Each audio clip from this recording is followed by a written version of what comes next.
आदि ब्रह्म Harihar पूजितने बाहुबलीशा Namo Namo. सुरमुनि वन्द्या श्वेतवर्णने बेळगोळदीशा Namo Namo.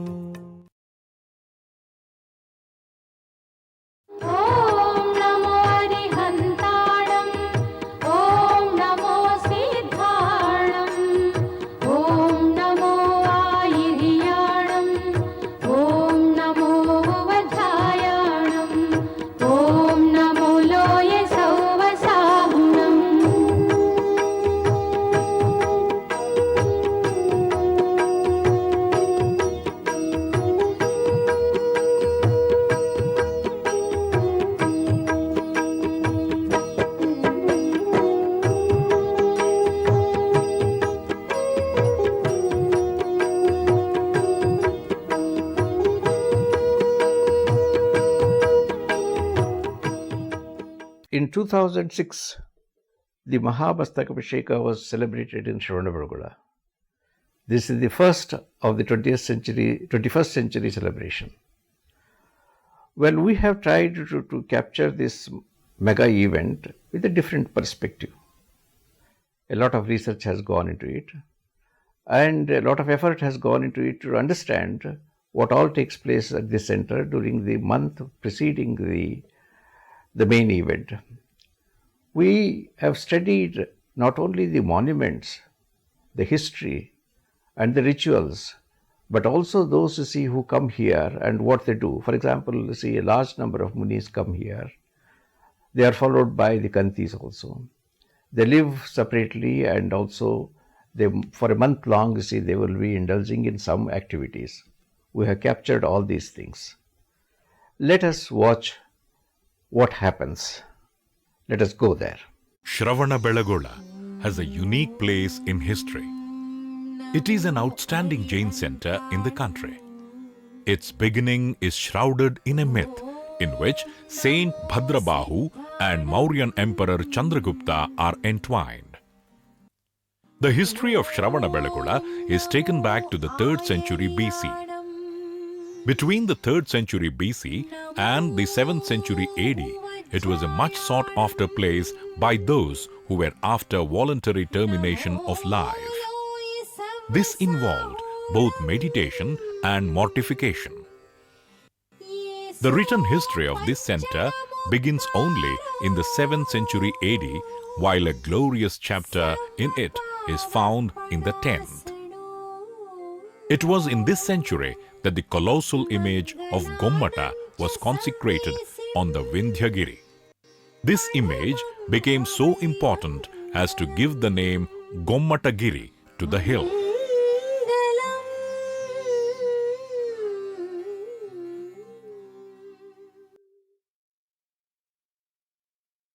Why does Bahubali take to the meditation and stand like this?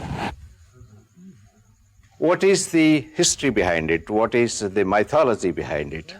It's a very curious thing, and it is a very interesting story. He is the son of Adinatha, a celebrated son of Adinatha, and he had a celebrated brother, Bharata.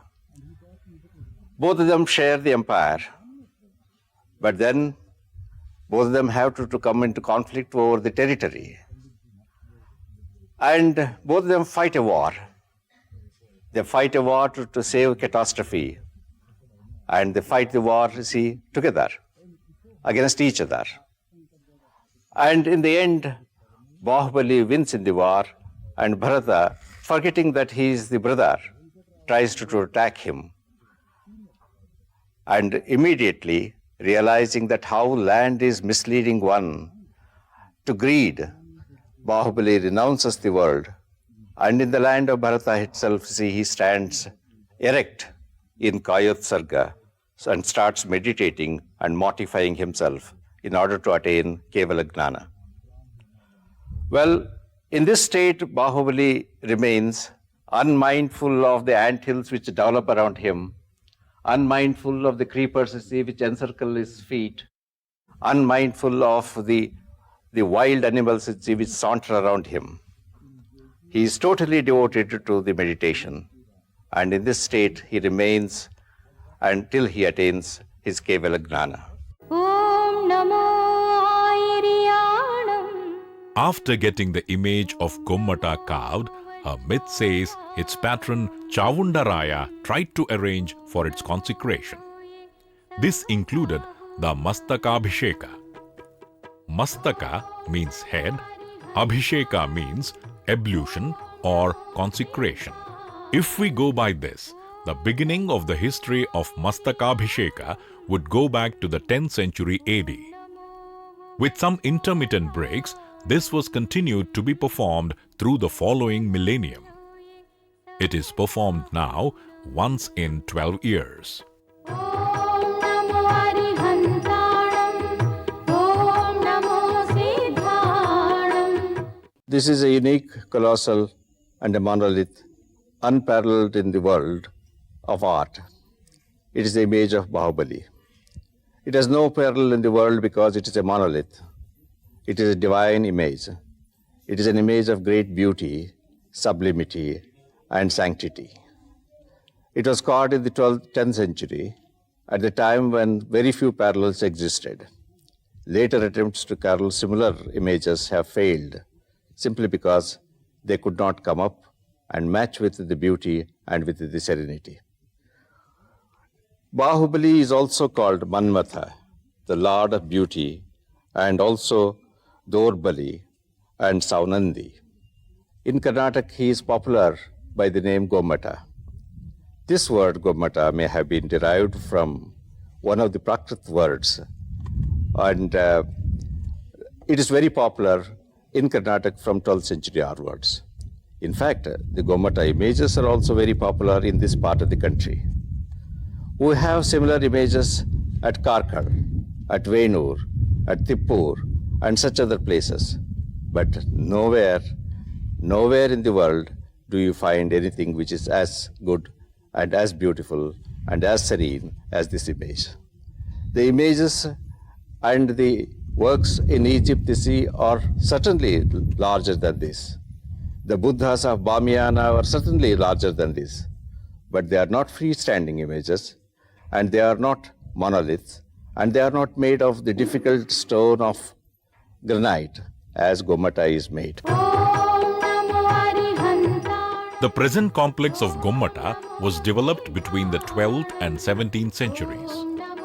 In the 10th century, Gommata was standing in the open air at the summit of the hill. Om Namo Loye Sauvasahunam. Chavundaraya's mother saw in her dream the image of Bahubali at Paudanapura. She insisted that she should go and visit the image on her own. But since Paudanapura was inaccessible, Chavundaraya got an image, a colossal image carved on the Vindagiri. Having carved the image, he became very proud of it. Its width, its length, its serenity, its sanctity overwhelmed him. He became so proud that he wanted to celebrate it through anointation. The pride was to be quelled, but the pride could be quelled only by the divinities. When he started anointing the colossal image, and with all the hundreds and thousands of pots of milk that he had brought, he could not drench even one portion of the head. He was wondering why it had happened to him. And at that time appeared an old woman with a small pot in her hand, which is called gulla. Gulla is an eggplant. In it were a few drops of milk, and she said that she is going to anoint the image. No one believed that she could do it. But the priest said, see, having failed to anoint the image, there is no alternative but to allow the woman to go and anoint. She climbed and poured the few drops of milk, and lo, there was a flood stepping down from the head to the toe of Gomata image. And then it was revealed that she was not Gullekaya Ajji, but goddess Padmavati herself in the form of Gullekaya Ajji. And it is this image of Gullekai, and it is the little gulla that she is holding in her hand. Om Namo Arihantanam.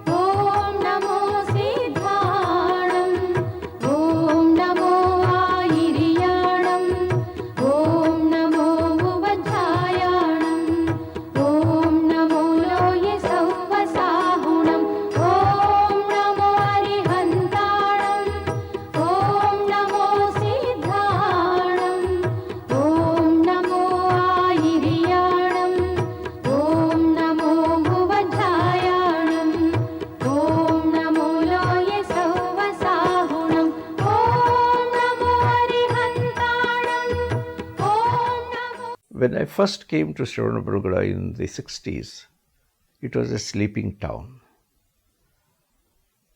I have seen about 3 Mastakabhisheks starting from 1982, and I have spent a considerable part of my life in this town. I have been seeing it as growing from decade to decade. In 1960s, the mutt was very, very simple, and the people who came to witness Mahastakabhishek were not many. They were in thousands, but today they are in millions. I have been seeing the growth of this city in the last 3 decades in an amazing manner. When we first came here, there was only a general chowdhury where we had to sleep on the platform, and there was hardly any facility available for food or washing or such other things. But now the Shravanabelagola town is having a number of guest houses built by the philanthropists, and it is possible to live here happily. Well, this event in 2006 is obviously a much larger event than what I had seen earlier. In 1981, we did not have so many cameras capturing the event. There used to be the radio broadcast, but now you see every channel is present here, and the event is broadcast throughout the world. Om Namo Sithanam. Om Namo Ayire. What began as a head anointing ritual in the 10th century manifested itself into a grand popular festivity during the succeeding centuries. Now, we notice 2 conspicuous elements in this celebration. One is purely ritualistic, in which priests and other religious men participate, some as performers and some others as witnesses. These take place in various temples. The other is a popular festivity in which the laity or householders play an important role. One can see as many non-Jains as Jains participating in this festival. The spectacle is such that no one wants to miss it. The celebrators go in processions playing a variety of musical instruments. They also sing and dance as they move. Similar celebrations were taking place even during the lifetimes of Tirthankaras. The Jain Puranas mention how Indra, the lord of the divine world, marched in a procession to consecrate the Tirthankaras on 5 different occasions of their lives. These were called Pancha Kalyanas. Dressing like Indra with crown and glittering ornaments and often riding on elephants, the vehicle of Indra, the householders recapture the Puranic event on these streets. The processions and festivities are seen here almost every day during the month-long celebrations culminating in the Mastakabhisheka.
In the middle of the last century, when I first came to Chandragiri, it was a sleepy hill. There were not many visitors.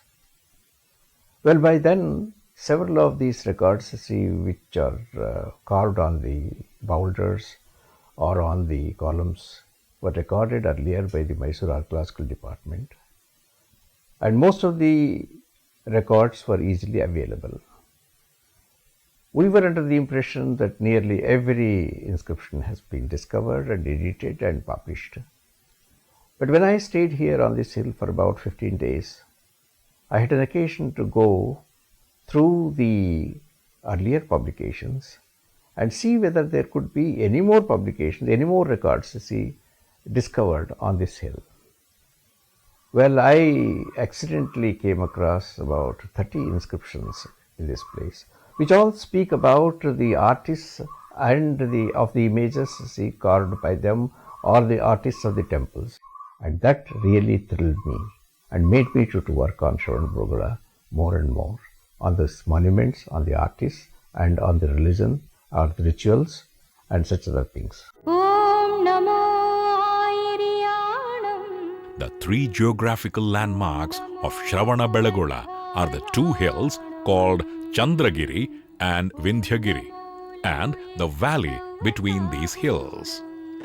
The valley is now converted into a township. Chandragiri is the smaller of the two hills, but it has greater antiquity than the other two. For the Jains, it is the most sacred. Early records, beginning from the end of the 6th century AD, inform that this place was not easy to reach because it was punctuated by huge rocky boulders or kalavappu. The boulders were as dark and large as the water-laden clouds. It was also surrounded by a wild thicket which was the home and haunt of hordes of panthers, tigers, hyenas, serpents and deers. However, these impediments did not stop the pious from making an attempt to reach it. They came here to pursue death, and to the ones who were eager to invite death, these presented little to fear. Om Namo Arihantaram. This is Chandragiri, one of the two hills of Shravanabelagola. About 200 feet tall, it is the most sacred of the two hills. Its antiquity goes back to 3rd century BC, when Bhadrabahu along with Chandragupta Maurya migrated to south and spent their last days on this hill itself. Ever since 3rd century BC, when Bhadrabahu breathed his last, observing the vow of sannyasa, this entered into the sacred history of the Jains. Between 3rd century BC and 6th century AD, several saints flocked to this place, then very inhospitable. It was occupied only by the wild animals and wild forest. But it attracted the attention of the saints who came here expecting to breathe their last, observing the vow of sannyasa. Well, the history of these saints between 3rd century BC and 7th century AD is not recorded because they were not interested in leaving behind the memory of their mortification and meditation and how they attained their end and the sannyasa, the death itself. But from 6th century onwards, the celebrated saints who came here and breathed their last and created history here, the history of death. It lasted for about 300 years. Between 600 AD and 900 AD, a large number of saints and nuns came from different parts of the country and breathed their last here. It was called sannyasana death, samadhi death, and because of this, the hill itself got a new name, which was then, until then called Katavapra and Kalbappu, now began to be called as Samadhi Betta or Rishigiri, because it was occupied by the rishis. Well, from 9th century onwards, the temples began to grow here. Between 9th and 12th century, the most celebrated of the temples were constructed here. The most beautiful of them was constructed by Chavandaraya, which is now called as Chavandaraya Basti. The same Chavandaraya who got the colossal of Gomata carved on the other hill. But when he carved the colossal of 58 feet tall image, a monolith, Naturally, the attention of the pilgrims began to turn towards Vindhyagiri, the larger of the hills, and the attention to this spot became less and less. Today, less number of people come here, but the devotees never miss it here. However, overwhelming is the image of Gomata. There are about 300 inscriptions here, which reveal the history of about a millennium. Om NaMo हरिहन्ताणम् Om NaMo सिद्धाणम् Om NaMo आयिर्याणम् Om NaMo वज्रायाणम्. Originally a cavern, later converted into a temple, it is attracting devotees all over the world, and the antiquity of this spot goes back to about 3rd century BC. Well, according to Jain tradition, Bhadrabahu migrated with large number of followers, thousands of them, along with Chandragupta Maurya, when an impending famine was indicated to him, and they all migrated towards south. And when he reached this spot, Chandragiri in Shravanabelagola, he realized that his end was coming close. He decided to depart before the death could capture him. So he took sannyasa and the samadhi vow, and tended by his favorite disciple Chandragupta Maurya, breathed his last.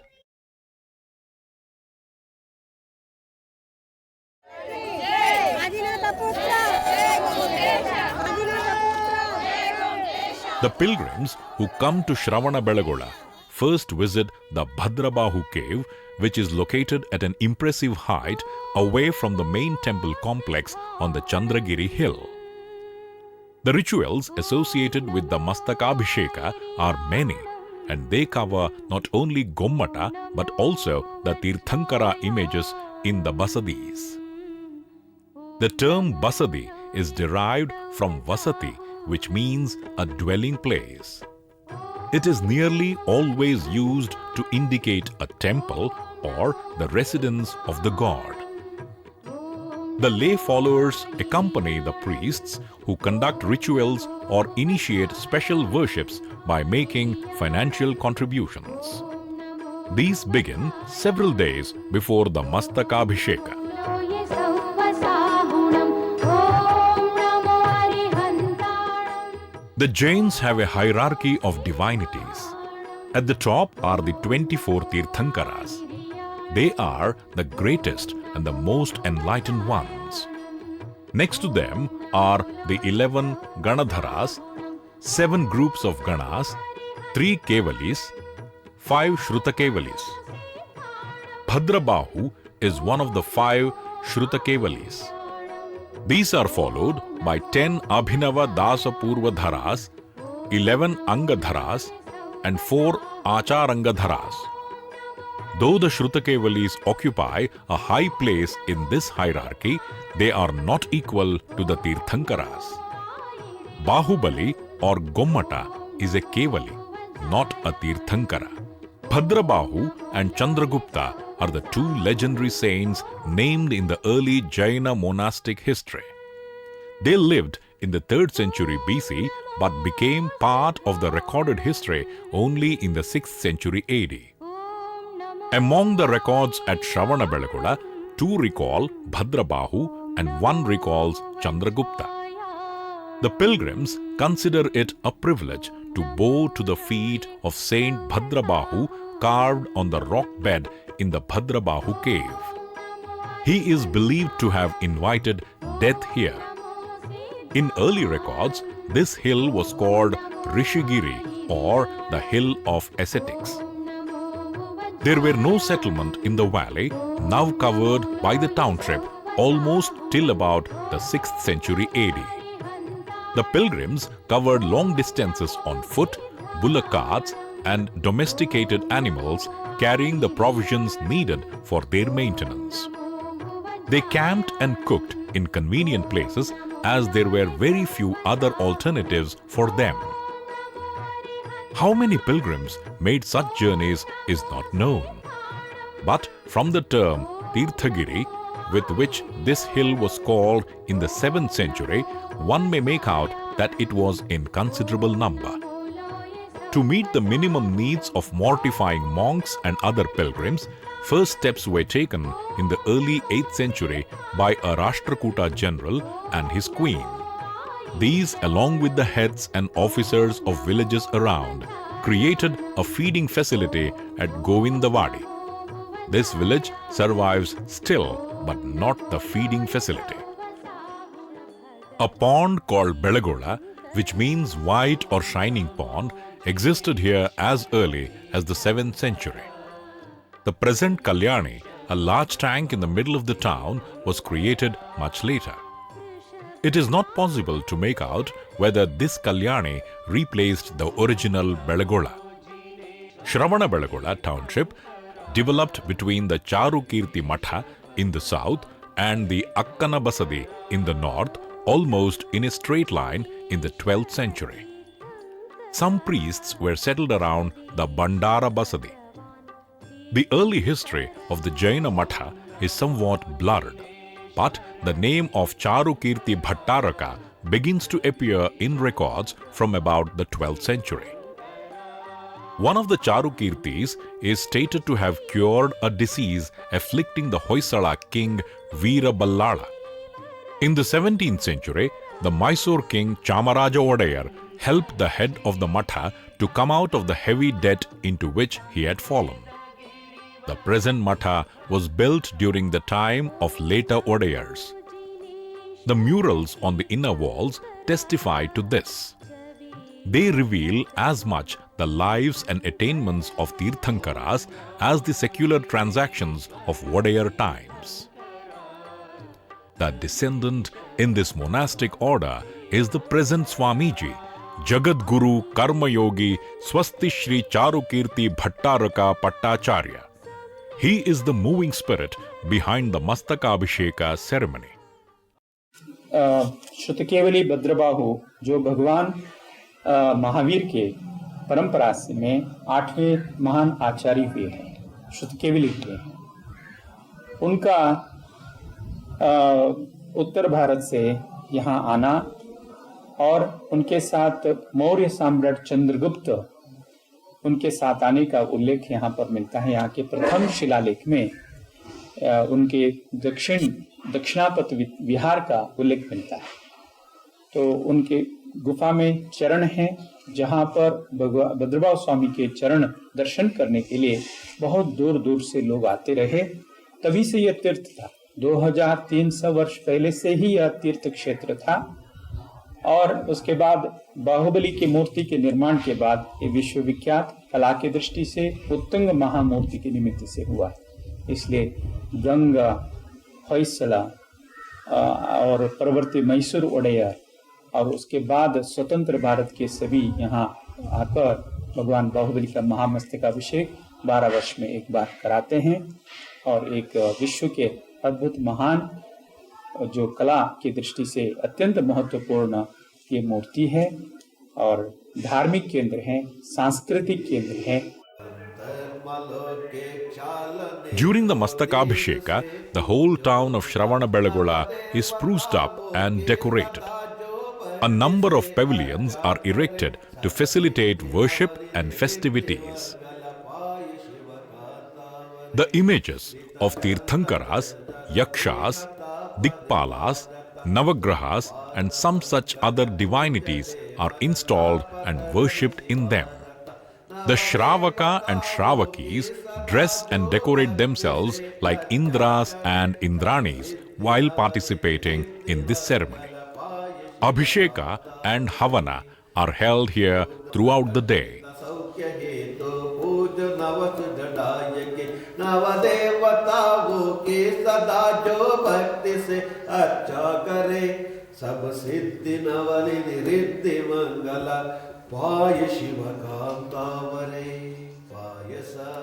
The purification of images is done with fresh water, coconut and sugarcane juice, cow's milk, sandal, haldi, kumkum, kesari solutions. A liquid made of kashaya or herbal mixture is also used. This process is concluded with the offering of flowers and lighted lamps. The householders believe that it is a process by which they purify themselves.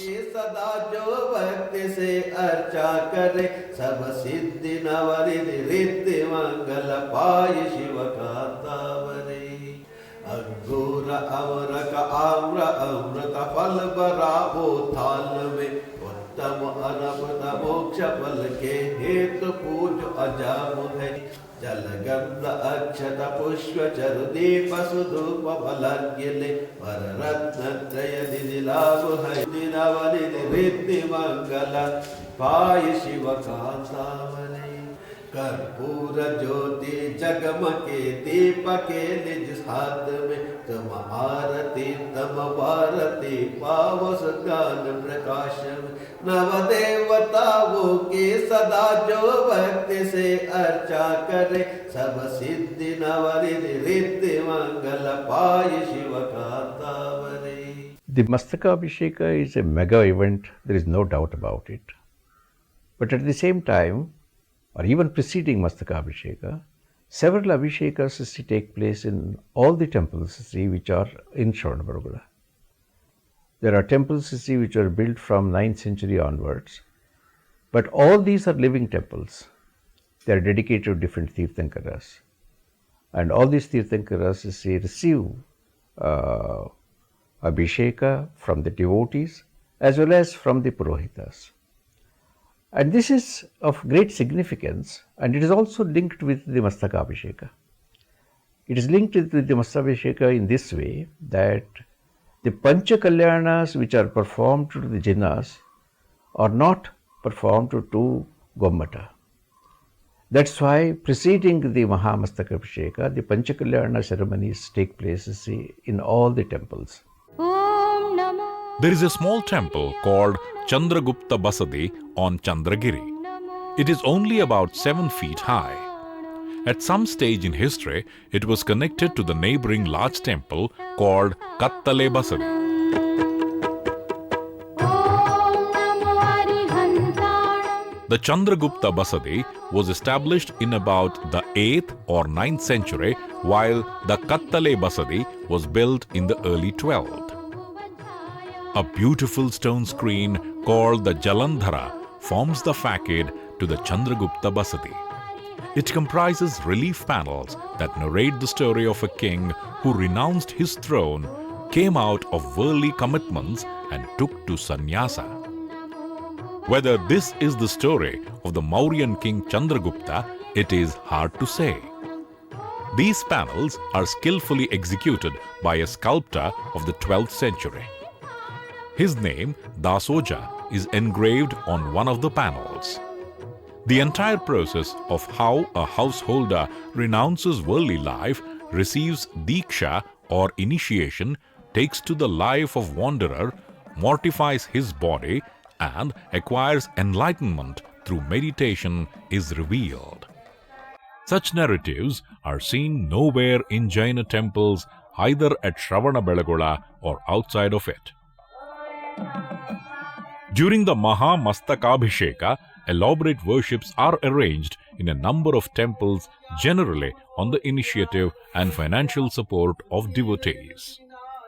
We are witnessing one of them in the Parshvanatha Basadi now. This temple enshrines one of the tallest consecrated images in Shravanabelagola. The back of the standing Jina is covered by a rising serpent, while his head is protected by its massive spread outhood. The image is about 14.5 feet high and the serpent is 17 feet high. In a record, the Jina is called Kamata Parshvanatha. Parshvanatha is one of the popular deities, and the temples built for this god are found nearly everywhere. He is called Kamata Parshvanatha because, according to Jain Puranas, Parshvanatha successfully withstood the onslaughts or upasargas caused by Kamata, an evil force. This episode is captured on a panel at the foot of this image. When Kamata made onslaughts, Parshvanatha's vehicle Naga stretched to its full length, rose at his back and spread its vast hood over his head. The Naga attendant of Parshvanatha is called Dharanendra. According to the Puranas, Parshvanatha was a son of King Vishwasena and Queen Brahmadevi, rulers from Varanasi. He became the 23rd Tirthankara. Yaksha Dharanendra and Yakshi Padmavati attended on him when he was meditating. It is believed that Parshvanatha and Vardhamana Mahavira were historical personalities. The worship of Dharanendra and Padmavati is as popular as the worship of Parshvanatha in this part of the country. Temples were built for them, especially for Padmavati, in many parts of the country.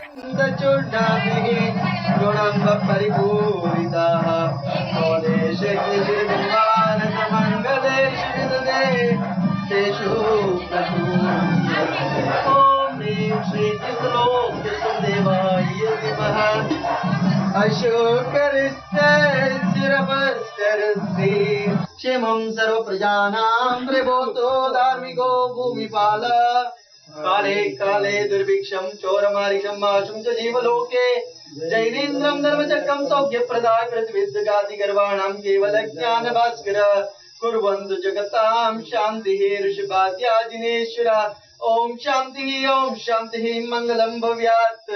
बोलो सभी नमो आर्यन्तानं नमो सीतानं नमो आर्यानं। There's approximately 200 Maharajas are here with the whole of their sung with Mataji, Upadhyay, Acharya, Sadhu and Brahmachari Bhaiya and Bhattarak Swamiji's.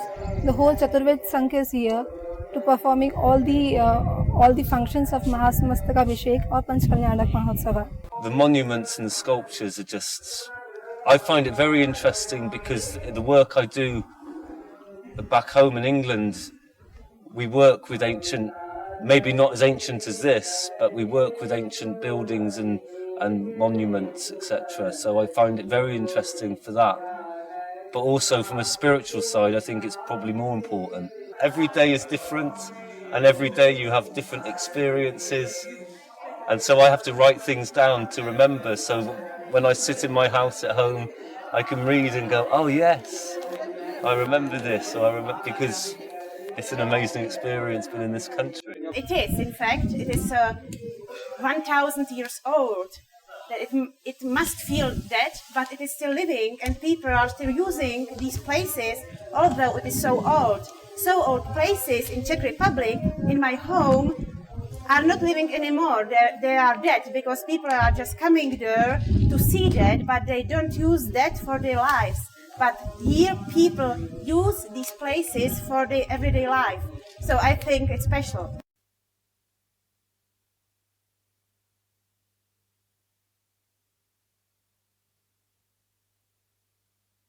ನೋಡಿ sir, ಹಿಂದೆ ಗೆರೆಗಳನ್ನೆಲ್ಲ ಬರೆದಿದ್ರು ಅಂದರೆ ಆಗಿನ ಕಾಲದಲ್ಲಿ ಈ pen, paper, pencil ಇರಲಿಲ್ಲ ಬರವಣಿಗೆಗೋಸ್ಕರ.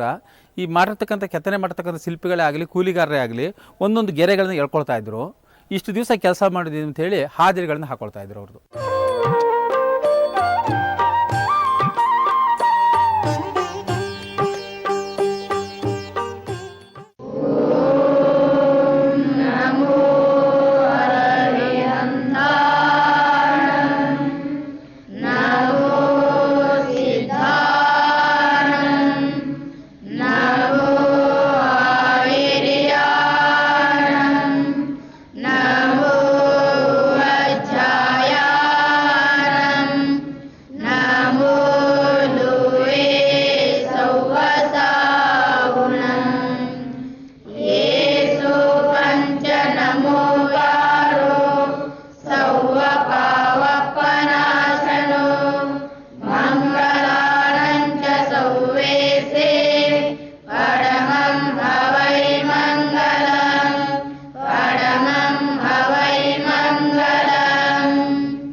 If we evaluate the contribution made by different persons to this center, it's not so much the kings who figure prominently, but their subordinates, particularly the generals, the amatyas and the bhandaris, such other persons, you see, who figure very, very prominently.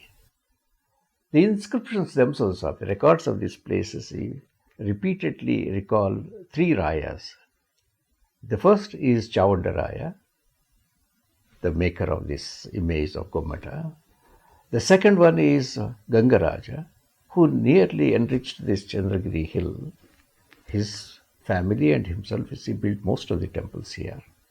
The third one is Hullaraya, who built the Bhandara Basti, which is the most important basadi in the town. Establishment of the most beautiful temple in Shravanabelagola goes to the Ganga minister Chavundaraya, who got the image of Gomata made here. It is called Chavundaraya Basadi after his name and located on Chandragiri.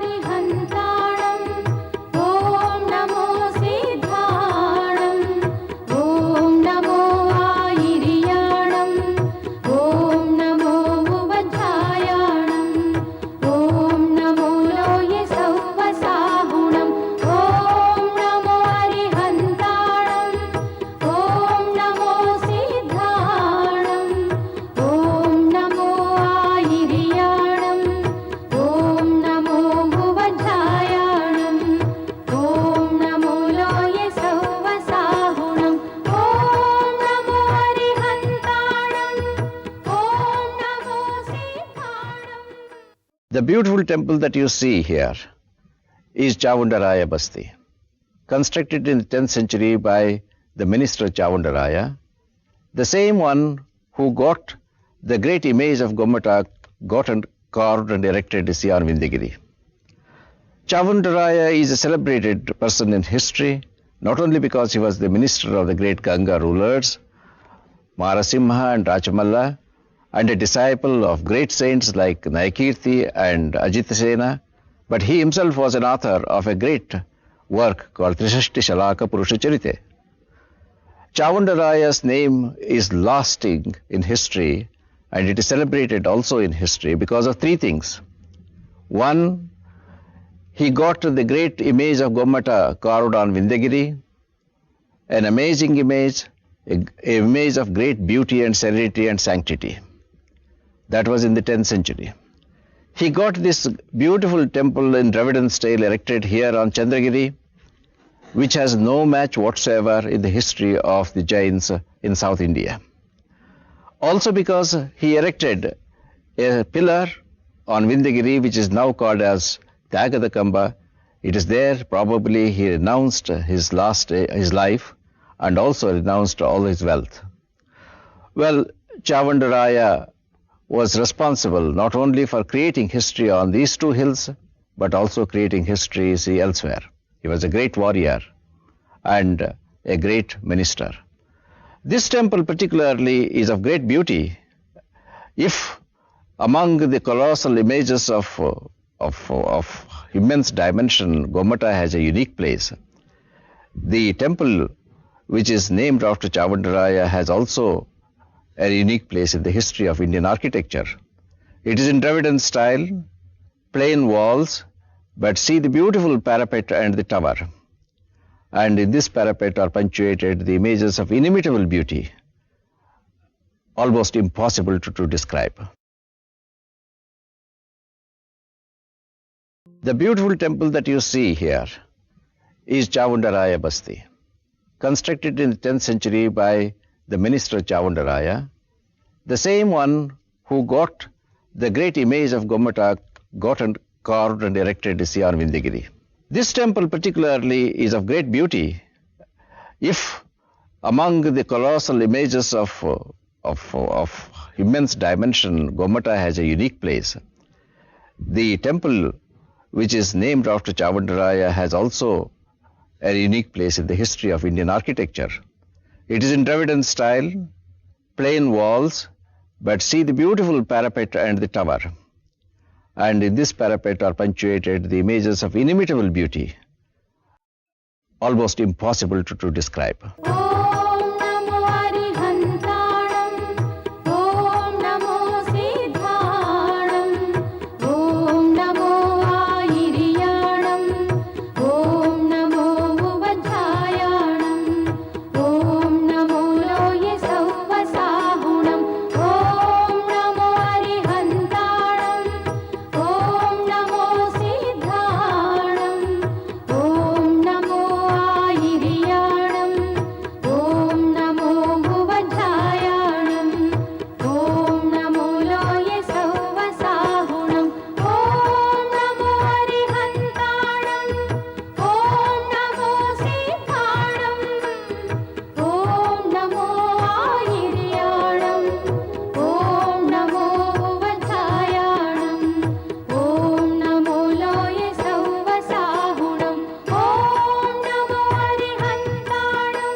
An image of Neminatha, the 23rd Tirthankara, is found consecrated in this temple.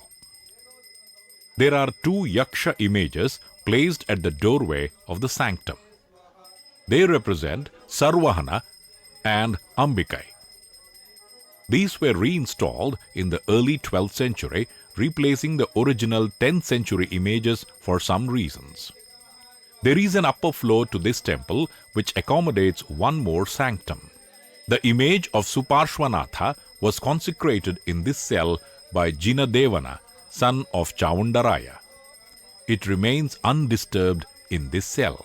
The Puranas reveal that Neminatha was born at Dwaravati to King Samudra Vijaya and Queen Shivadevi. He was of Indranila Varna or Shyama Varna, both of which mean dark-colored. His lanchana was conch, and his attendants were called Sarvahana and Kushamandini. Like those of Parshvanatha, the temples built for Neminatha are considerable in number. The worship of Sarvahana and Kushamandini is as popular as the worship of Neminatha. The images found in the ground floor of Chaundaraya Basadi were carved by a famous sculptor of the 12th century who was also a resident of Shravanabelagola. He worked under the patronage of Gangaraja, a well-known general of King Hoysala Vishnuvardhana. This artist had more than one name.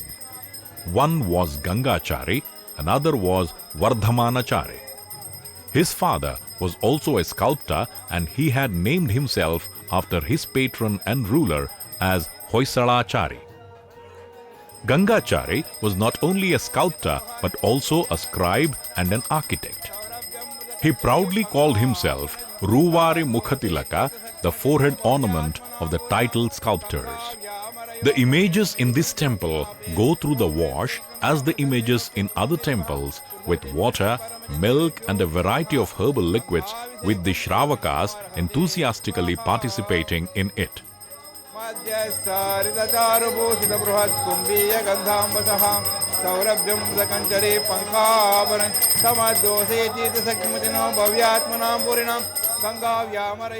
The Digambara Munis watch the events without involving themselves in it. The monks and nuns do not personally conduct worship, they merely witness it.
Jai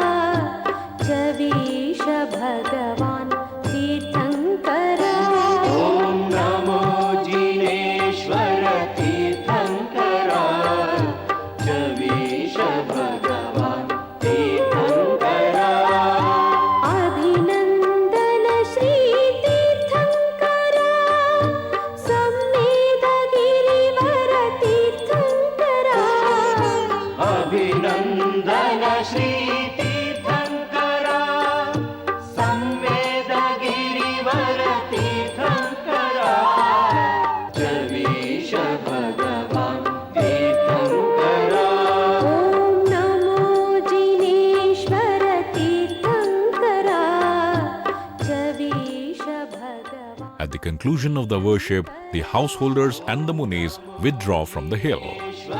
तीर्थङ्करा जवीश भगवान् तीर्थङ्करा अभिनन्दन श्री तीर्थङ्करा संवेद गिरिवर तीर्थङ्करा अभिनन्दन श्री तीर्थङ्करा संवेद गिरिवर तीर्थङ्करा जवीश भगवान् तीर्थङ्करा ॐ नमो जिनेश्वर तीर्थङ्करा.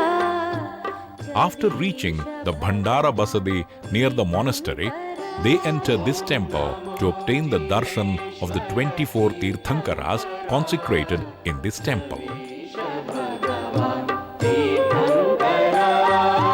अभिनन्दन श्री तीर्थङ्करा संवेद गिरिवर तीर्थङ्करा अभिनन्दन श्री तीर्थङ्करा संवेद Girivar तीर्थङ्करा. We have earlier noticed the special pavilions erected on this occasion. They accommodate large audiences and also accommodate a variety of religious and cultural events. Besides rituals, prayers and festivities, religious discourses take place here. When the learned munis expound the essence of the dharma and explain the significance of rituals, the Muni Gana, the community of Aryikas, and the congregation of householders listen to them in rapt attention. Most evenings are devoted for such discourses during the month-long festival. On this platform, we find a congregation of monks, nuns and priests. They have taken seats assigned to them. The householders respectfully greet the ascetics. The entire assembly eagerly awaits the commencement of the discourse.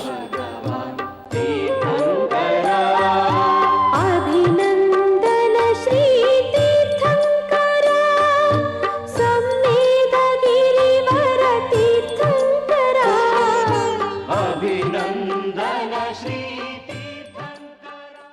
One of the happy experiences of mine in this center is that I had several occasions to communicate with the Acharyajis, the Munis, and also the Arikas. My first experience took place in 1982, and that was in Bhadrabahu cave with Acharya Yelacharyaji, when I happened to discuss about the Samadhi death and the rituals involved in it. Since then, I have been communicating with Charukirti Bhattarakji, the head of the Mutt, on various matters, including the inscriptions, rituals, and other kinds of things. Now I had the unique experience of communicating with Acharya Vardhamana Sagarji. When Bahubali was treated as deserving Panchakalyanotsava, easy eligible for Panchakalyanotsava, being a Kevali, he is not a Jina. पंचकल्याण के बिना जिन तो हो सकते हैं, लेकिन तीर्थंकर नहीं हो सकते. आदिनाथ भगवान तीर्थंकर थे. उनके पूर्व जन्म में ही तीर्थंकर प्रकृति का आश्रय हुआ था. उस पुण्य को उन्होंने अर्जित किया था. और जिन्हें पिछले तीसरे जन्म में तीर्थंकर प्रकृति का आश्रय हो जाता है, उनके गर्भ जन्म कल्याणक भी होते हैं, फिर तब ज्ञान और मोक्ष कल्याणक भी होते हैं. बाहुबली के पास तीर्थंकर प्रकृति का सत्व नहीं था, वो तीर्थंकर नहीं थे, इसलिए उनके दो ही कल्याणक जो पहले के थे गर्भ और जन्म वो नहीं हुए. Although he is not a Jina, his images were created and his life was considered to be a life of a great saint. Bahubali is a Jina, there is no doubt, because in Jina there are two categories. one Tirthankara Jina, another one is Kevali Jina. Tirthankara Jina, one who has got the Panchakalyana completely, and in previous birth, one who practiced 16 kinds of bhavana, Shodasha bhavana. So on that meritorious activities, the bondage of karma is called Tirthankara Nama Karma. First of all, we should understand the meaning, exact meaning of Tirthankara. Tirthankara is a name of a body. It is not a status. It is not a given any kind of award. It is a name of body. There are so many kinds of bodies. Tirthankara is a Nama Karma. Out of 8 karma, there is one Nama Karma. Nama Karma has a 93 kinds of its divisions, out of which Tirthankara is one which is able to get only through the practice of 16 kinds of meritorious activities. So this Shodasha Bhavana, which was practiced by Adinatha in previous life. Parshvanatha practiced it third previous life. Mahavira practiced during the third life. So in that way, so previous births, meritorious activities that count for the bondage of Tirthankara Nama Karma. Bahubali, he did not practice the meritorious activities of Shodasha Bhavana in previous life. That is one thing. Secondly, to attain the moksha, Tirthankara hood is not necessary. The one who destroys the 8 karmas, that is the capability. So, Adinatha, his father, Bahubali's father, was a Tirthankara.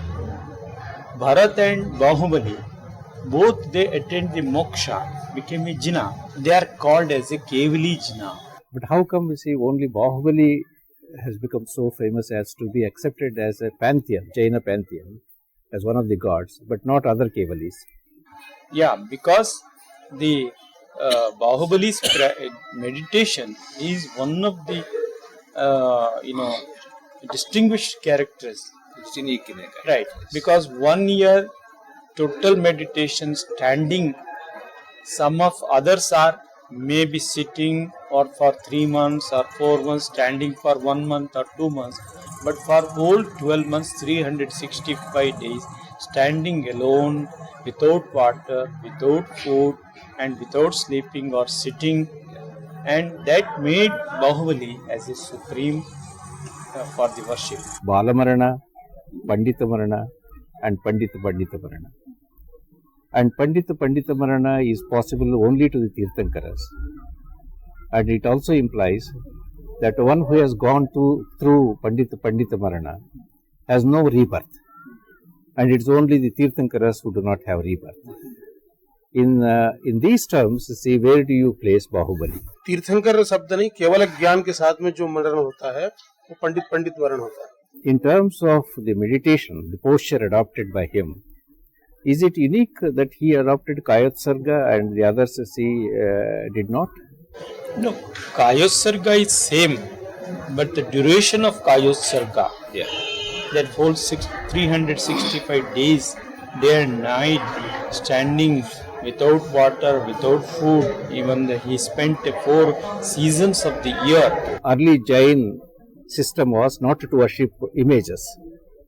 It was against the worship of images itself. But gradually there was a reconciliation, and then the image worship emerged. And among them 24 Tirthankaras were the first to become the deities. Bahubali comes into picture later in history. His images, earliest images you see, are found normally after 6th century. The worship of Bahubali, we can see in the Harappan culture also. So that goes back to 5,000 years. Kunda says, the Gommata Devam Vandami, Panchasayam Danuhadeha Uchantam, Deva Punanti Utti, Kesari Kusumani Tassa Uvarami. So Gommata Shabda, that word, term, is already used by the Kunda, even this 1st century BC. Puranas are accepted as part of history. There is no doubt about it, about the antiquity of the worship of Jinnah and also of Bahubali. But popularity of Bahubali, even otherwise, popularity of Bahubali is seen more conspicuously after 6th and 7th century. And Karnataka happens to be the place where Bahubali becomes a very important deity. In the North India, there was a lot of destruction by the enemies. The temple were destroyed in the Afghanistan, in the Pakistan area, in the Sindh area, in the Punjab area, in the Kashmir area, and in the Uttar Pradesh, Punjab, and even in the Rajasthan. The number of temples have been destroyed due to war or due to some other reason. I don't say that entirely because of the enemies. So, in the North India, now what we can see, the new temples, it is only after the independence.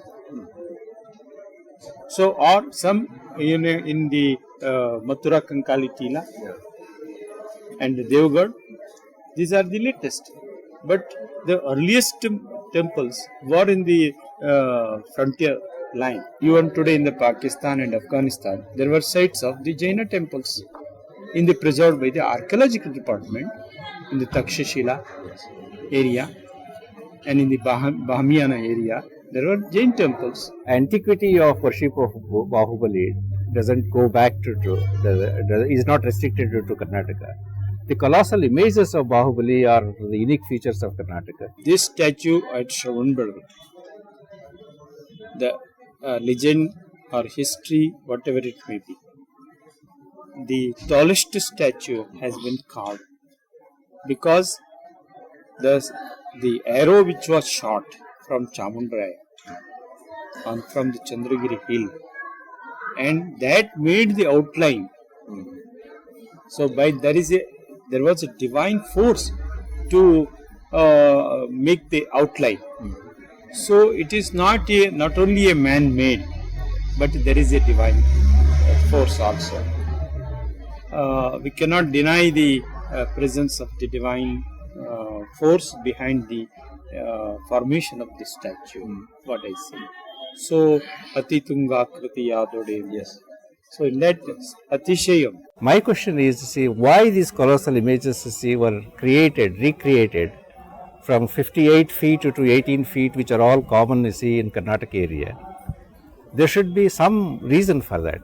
And the devotees, Jaina devotees, became more attracted to Bahubali worship. And that's the reason why they carved these colossal images. Only according to the Gomateshwara, which was written by Acharya Nemichandra Siddhanta Chakravarti, where he mentioned the Karma Gomato Jai. Ravo Gomato Jai. Ravo means Chamundaraya. Gomato means Bahubali. Jai in the end of that chapter. So during the Nemichandra Siddhanta Chakravarti's presence, this statue has been carved. There are two wonders in the field of sculpting.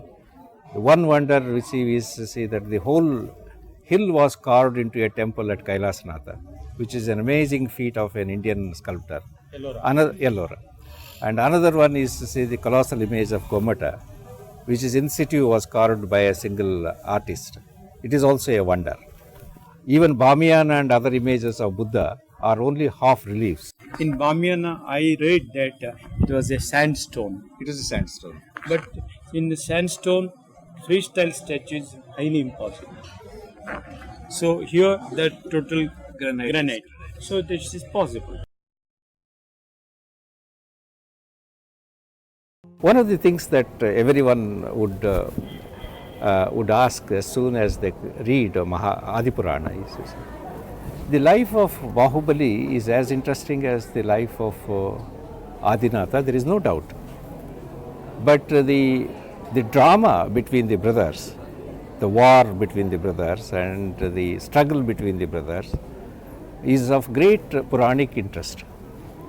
How come that Bharata does not figure in the composition of Bahubali images in Karnataka, whereas see Bharata gets some place elsewhere? Bharat चक्रवर्ती थे और जब वो लौट करके आए तो बाहुबली को नम्रीभूत करने के लिए जब संदेशा गया तो जिस बात को लेकर के बाहुबली ने उसको स्वीकार नहीं किया, भाई भरत के सामने तो मैं झुक सकता हूँ लेकिन सम्राट भरत के सामने नहीं झुक सकता, क्योंकि मैं अपने पिता के द्वारा दिए हुए राज्य का उपभोग कर रहा हूँ।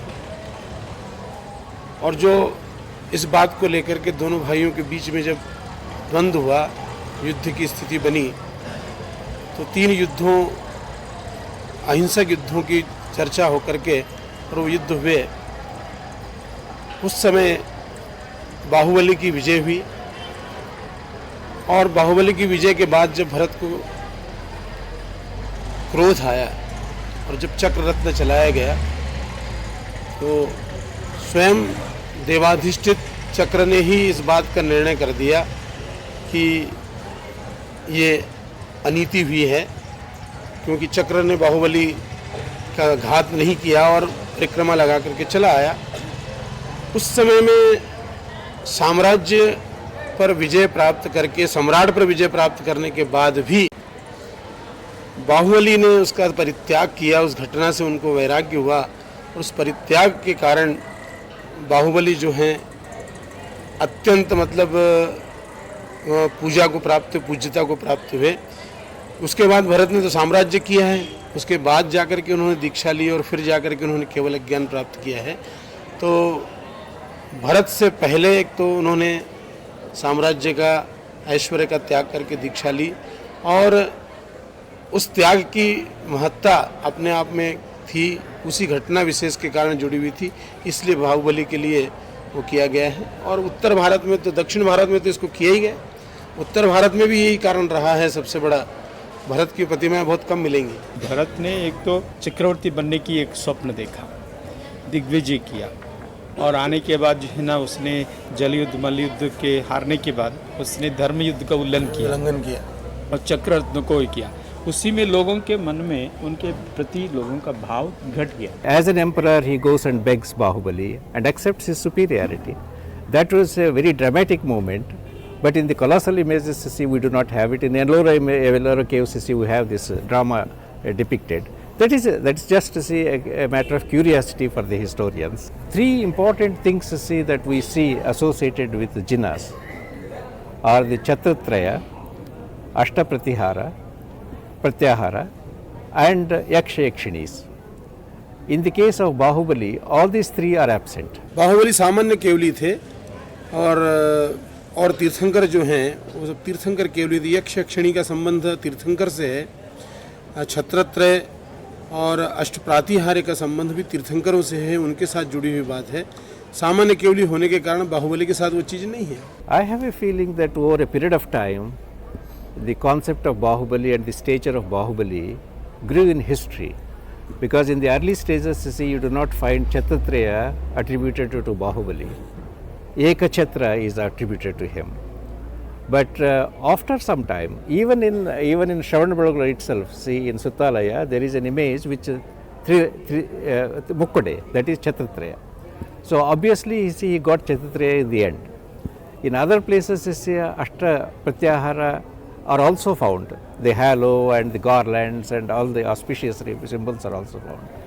And in Deoghar and other places, Khajuraho also, there are Yaksha Yakshis attending on Bahubali.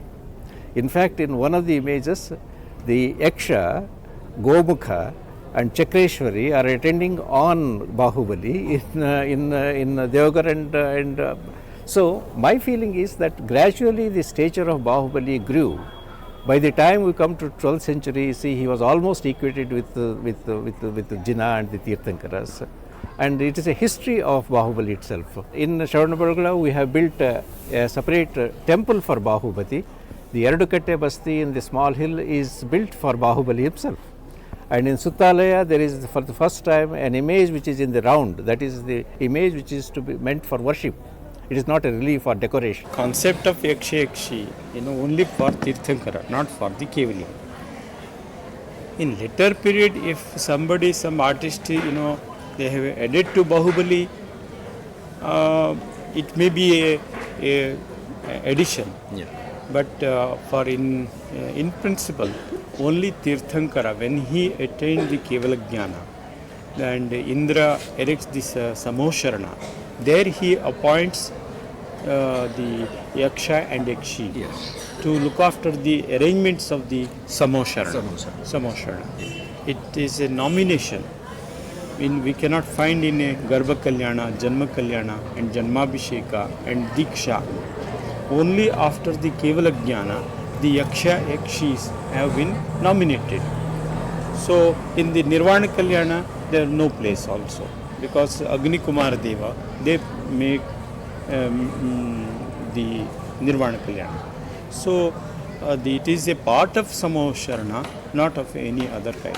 Over a period of time, in order to impress on the followers, on the laity, on the Shravaks, that Gomata is as great or nearly as great or is no less than Adinatha, probably this concept is attributing the Chatratraya, Ashtapratyahara and also Yaksha Yakshis may have emerged.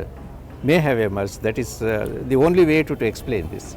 Tirthankara, after getting the Kevala Jnana, in the Samosharana, there are the Ashtamaha Pratiharyas.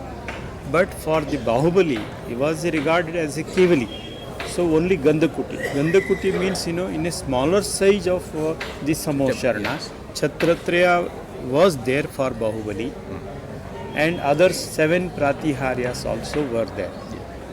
Ashoka Vriksha, Surapushpa Vrishti, Divyadvani, Chamara, Asana, Bhamandala, Dundubi, Atapatra. These are the other 7. So for any Kevali or Tirthankara, these are common. But the Sabha Mantapa, which is called as a conference hall, as a Samosharana, for every Tirthankara, it is a very bigger size. And for first Tirthankara is very, very large. And second Tirthankara is becoming shorter. And when come to Mahavira, it was very, because in the Avasarpini Kala, everything is decreasing. That why Bahubali image was carved in Shravanabelagula. One of the reasons is normally given is this a large boulder, an ideal boulder, a stone was available, and probably there is also the theory that the arrow shot was injected into it, a divine spiritual quality. Bahubali image was created here. But I feel that there is another aspect to this. This kshetra was known as Samadhi Kshetra. And it was known, for ages, for meditation and mortification. And Munis, Digambar Munis, came to this place endlessly only to find Marana, the death here, and salvation here. And Katavapra was the place where this Marana was attained. It was considered to be a sacred place to terminate life. So, attainment of Marana was the primary goal of all the Munis. They came here, they mortified their body, they stood in Kayotsarga, they stood in any other posture. They meditated endlessly in cold and in hot seasons. The process of mortification which really humbled a person and made him mature to accept death. Probably it is one of those things which is symbolized by Bahubali, because he also meditated longest period of time among the Tirthankaras and the Kevalis.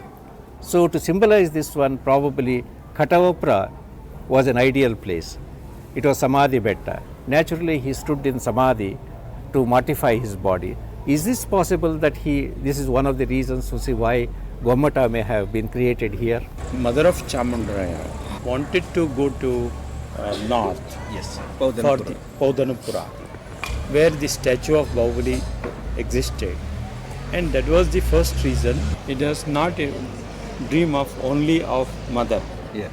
At the same time, Chamundaraya was also dreamt same dream, and the Nemichan Siddhant Chakravarti. So in Jainism, they dreams in a healthy condition and in the early morning, and without any defect in the stomach and mind, or neither any kind of tension. Such dreams are very much regarded. Gomata started receiving Panchakalyanotsav early in the history. The earliest reference that I have come across of Panchakalyanotsav is in 1118, when Mahamunis, all the Munis of all the Sanghas and Ganas assembled here. And in 28 divisions, they formed committees of 28 committees and performed the Panchakalyanotsav. There is a clear evidence about it. When did exactly the concept of Mastakabhisheka emerge? Mahamastakabhisheka is a routine procedure of a Bhattaraka tradition, Patta. One Patta means 12 years. So when the one Patta is over, a new Swamiji, when he assumed the charge, then it is his duty to conduct it, the Mahamastakabhisheka, or all the religious activities at the Kshetra. And so far, there is a evidence that the first given direction by Chamundaraya to hold such Mahamastakabhisheka only once in 12 years.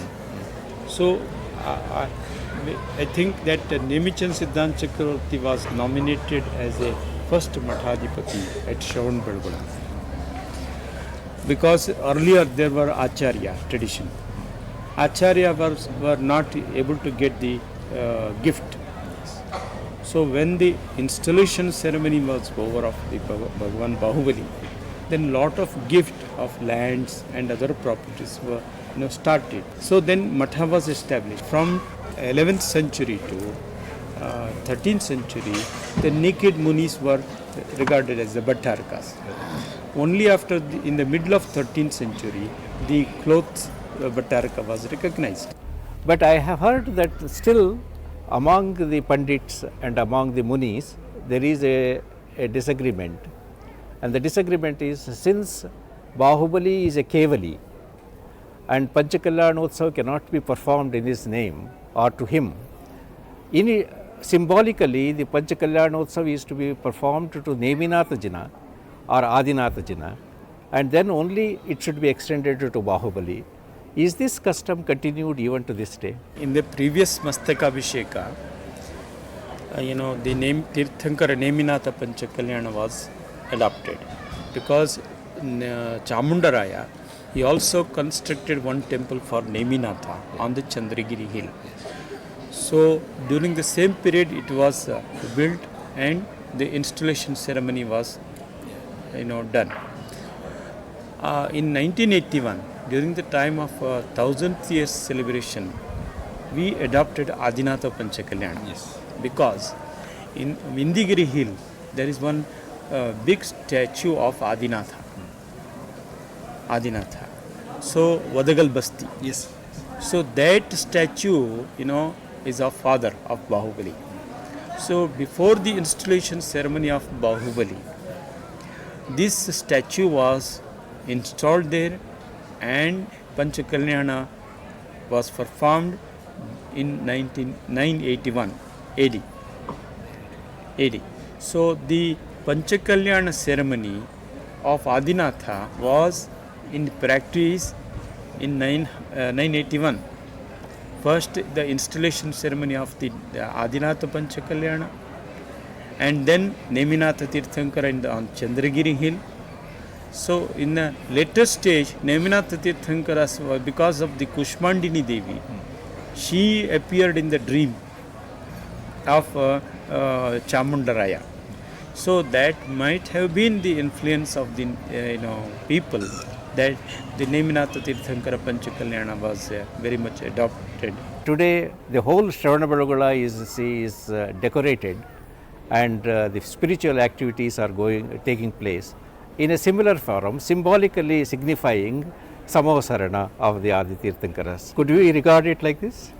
It is a perfectly, statement you made, that during the time of Mahamastakabhisheka, Shravanabelagola itself is a Samavasarana. We appreciate you.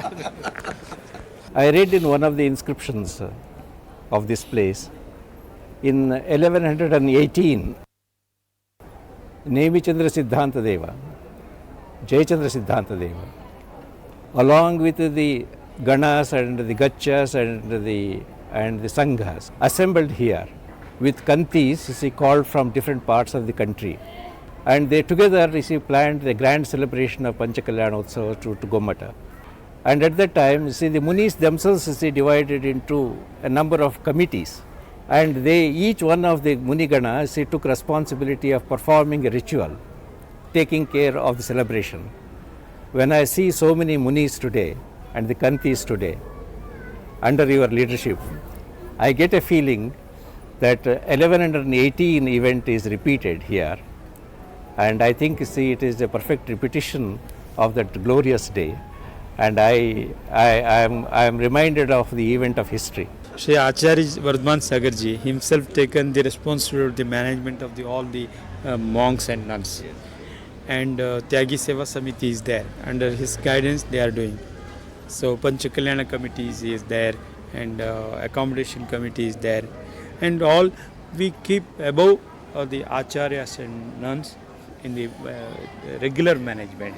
Because now the number of the laymen, grahasthas, and even the government, central government, state government, they are working. So we need blessings and the guidance. So Acharya Vardhaman Sagarji, his presence is itself, creation of a lot of interest by the people. And Acharya Vidyananji Maharaj in Delhi is also guiding for the Mahamastakabhisheka.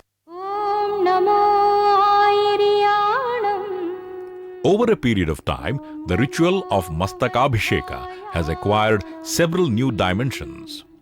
Today, it is nothing less than a national event. Every succeeding 12th year attracts greater number and variety of witnesses, pilgrims as well as visitors, and adds fresh hues to the color of the festivity.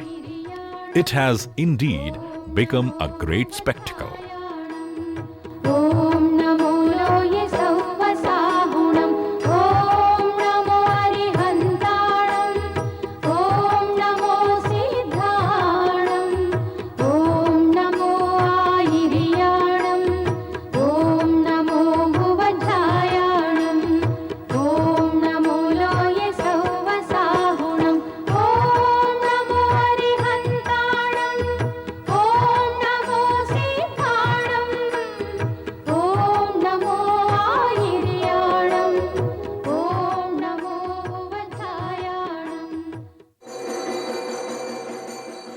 Every community assembled here celebrates the event employing its regional idiom.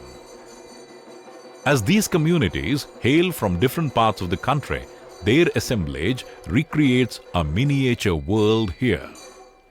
They make use of the platform to present a rich tapestry of our cultural diversity. They speak diverse languages, dress and decorate themselves in a variety of ways. They play instruments, sing songs and perform dances, all distinct to their region, language and culture. The classical, the folk, the traditional and the modern are all fused in them.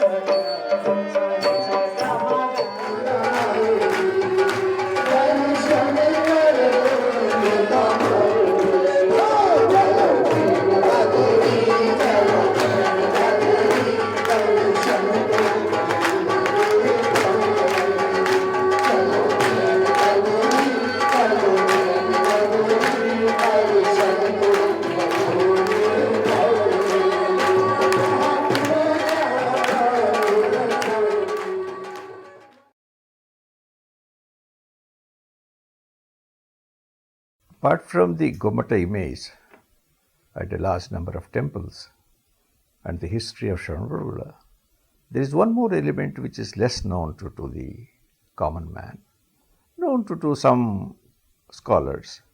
That is the history of the death of this place. One cannot believe that there is a recorded evidence of documentation of nearly 125 deaths. It could be nearly 150 deaths also, if you take the uncertain deaths into account. It starts in the 6th century and comes up to almost to the 18th century. It is a fascinating data. And when I first came here, I was more attracted by the temples and the images. But gradually, what attracted me most were the records who tell the story of the death of various monks and the nuns. Nowhere in the world, in no single center, do you have as much of evidence as we get in Shravanabelagola to study and understand the death, particularly the ritual death which the Jains practiced. What is this ritual death? The ritual death consists of the observances of certain codes of conduct at a particular level of life and in a particular way or under the guidance of a particular Muni. It is not throwing away life. It is ending life in a meaningful way. It is not suicide. It is an enlightened death. Naturally, I was attracted by this important subject because it began to unravel itself, before me. When I started studying the records of this place, I also came to know that there is equally important data in the Kannada classics. Put together, I was able to understand the institution of death as practiced by the Jains over a period of time, and also see that how it is different from the deaths, normal death, the heroic death, and also the suicidal deaths. Chandragiri was first called Samadhi Betta or Sepulchral Hill because several monks, nuns and householders terminated their lives on this hill. Depending on the ritual emphasis laid, the deaths were identified as Sannyasana, Samadhi, Salekhana, Aradhana, Panchapada, and so on. More severe forms of death were called Prayopagamana, Ingini, and Pandita Maranas. Though thousands died here, only about 135 deaths are preserved in the records issued between 600 to 1900 AD. Many of these are engraved on memorial columns installed in their honor. They are called Nishidhis. About 80 of them were monks and nuns, and about 30 were laymen and women. One such memorial is that of Marasimha, a Ganga minister and commander-in-chief. It is a massive pillar, better known as Manastambha.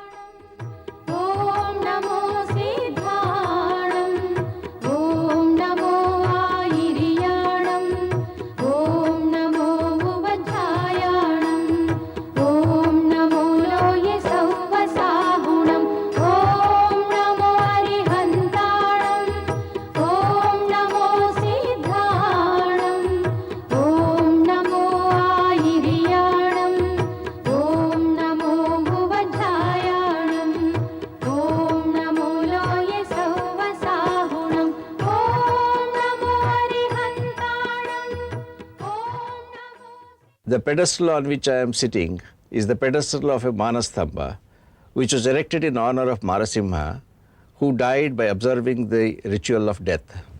To my right are the twin mantles of Mahanavami. They were also the mantaps which were erected in honor of those who terminated their life observing the ritual of sannyasa. The vast expanse of the rock behind me is full of records which reveal the death, ritual death of the saints and the nuns. Because of all these deaths, this hill itself got the name Samadhi Betta, the sepulchral hill. And what is this Samadhi? This Samadhi is a ritual death which is unique to the Jains. It combines mortification as well as meditation. Would that mean that it is the same as suicide? No, it is not suicide. According to the Jains, suicide is accompanied by emotions and by violence. Where emotions and violence are both absent, it is called a death of wisdom. And that's why it is called wise man's death or Pandita Marana. This hill is known for the celebrated deaths of saints and nuns and the lay people. And they constitute about 100 recorded events here. 1,000 perhaps took place on this hill itself. Well, Samadhi death is unique to the Jains because Samadhi is a ritual. Nobody could take to death at any time of his life simply because he wants to die. The Jains do not encourage death, preponing it, do not expect death, postponing it. They want, after fulfillment of the life's task, see a proper termination of life. For that, there is no secrecy and there is no violence. Completely denied of violence and secrecy, it is observed under the guidance of a teacher by a graduated process of fasting and meditation. By the time he attains his wisdom, his body wears out, and then he comes to an end, and that is worthy of celebration. Om Namo Arihantanam, Om Namo Siddhanam, Om Namo Airiyanam, Om Namo Vajjayanam, Om Namo. Nearly all temples built on Chandragiri are based on simple architectural principles. They consist of 1 or 2 cells with an image of a Tirthankara in the sanctum. The Suparshvanatha Basadi is one of them. Om Namo Arihantanam, Om Namo Siddhanam.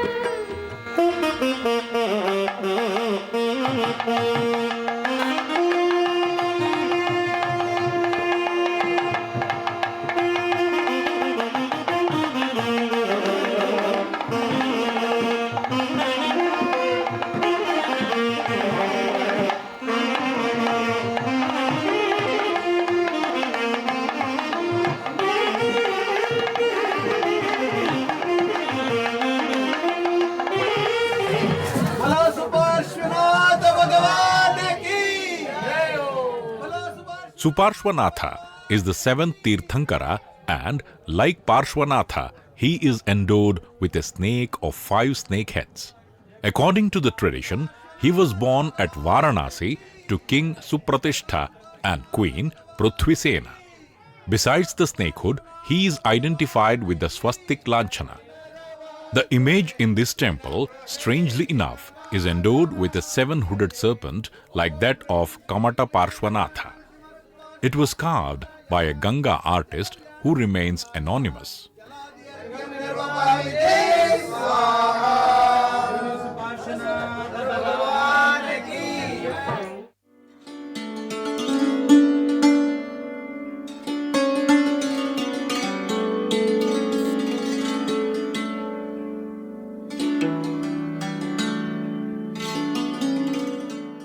Kamata Parshvanatha Basadi, built in the 11th century, though a very plain structure, is unique in its own way.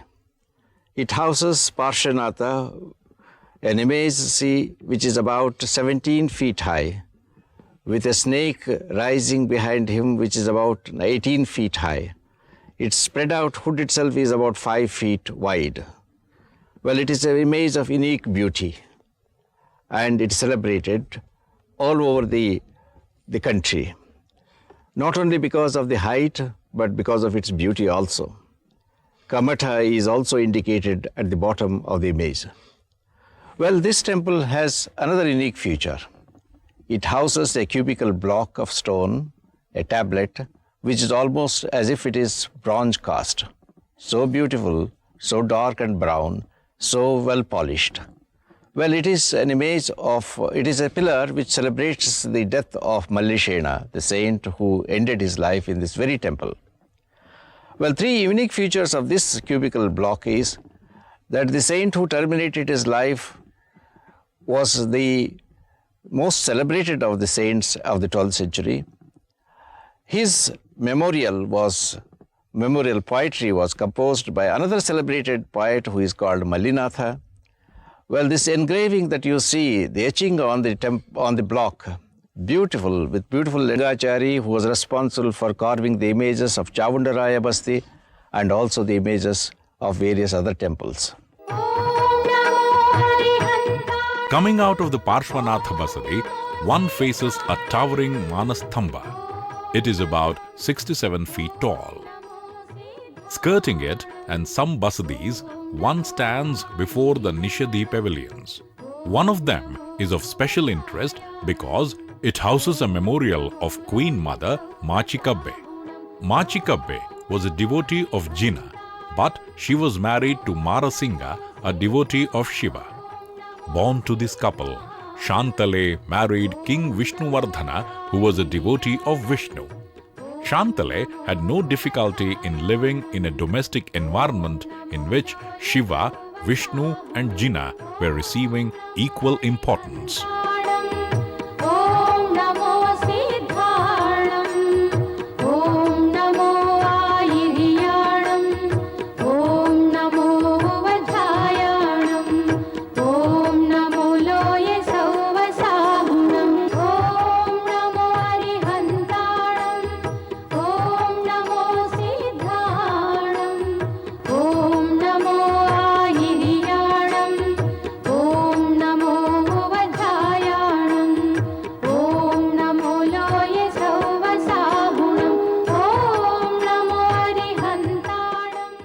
The Chandraprabha Basadi is one of the earliest of the temples constructed under the Gangas on this hill.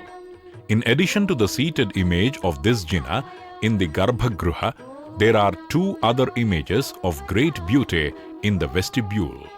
They are of Kusha Mandini or Ambika Yakshi and of Sarvahana Yaksha.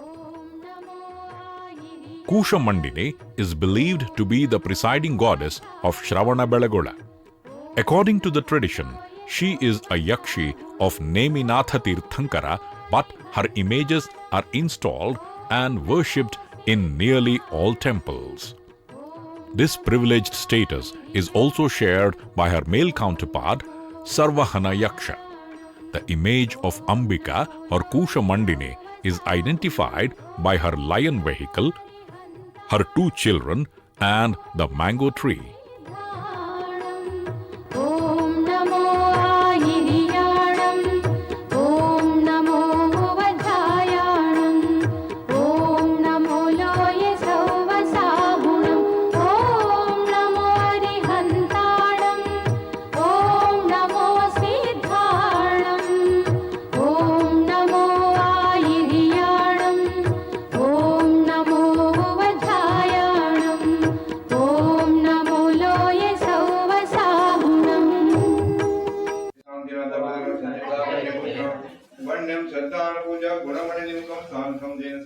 The worship in this temple also begins with the ritual ablution or purification of images.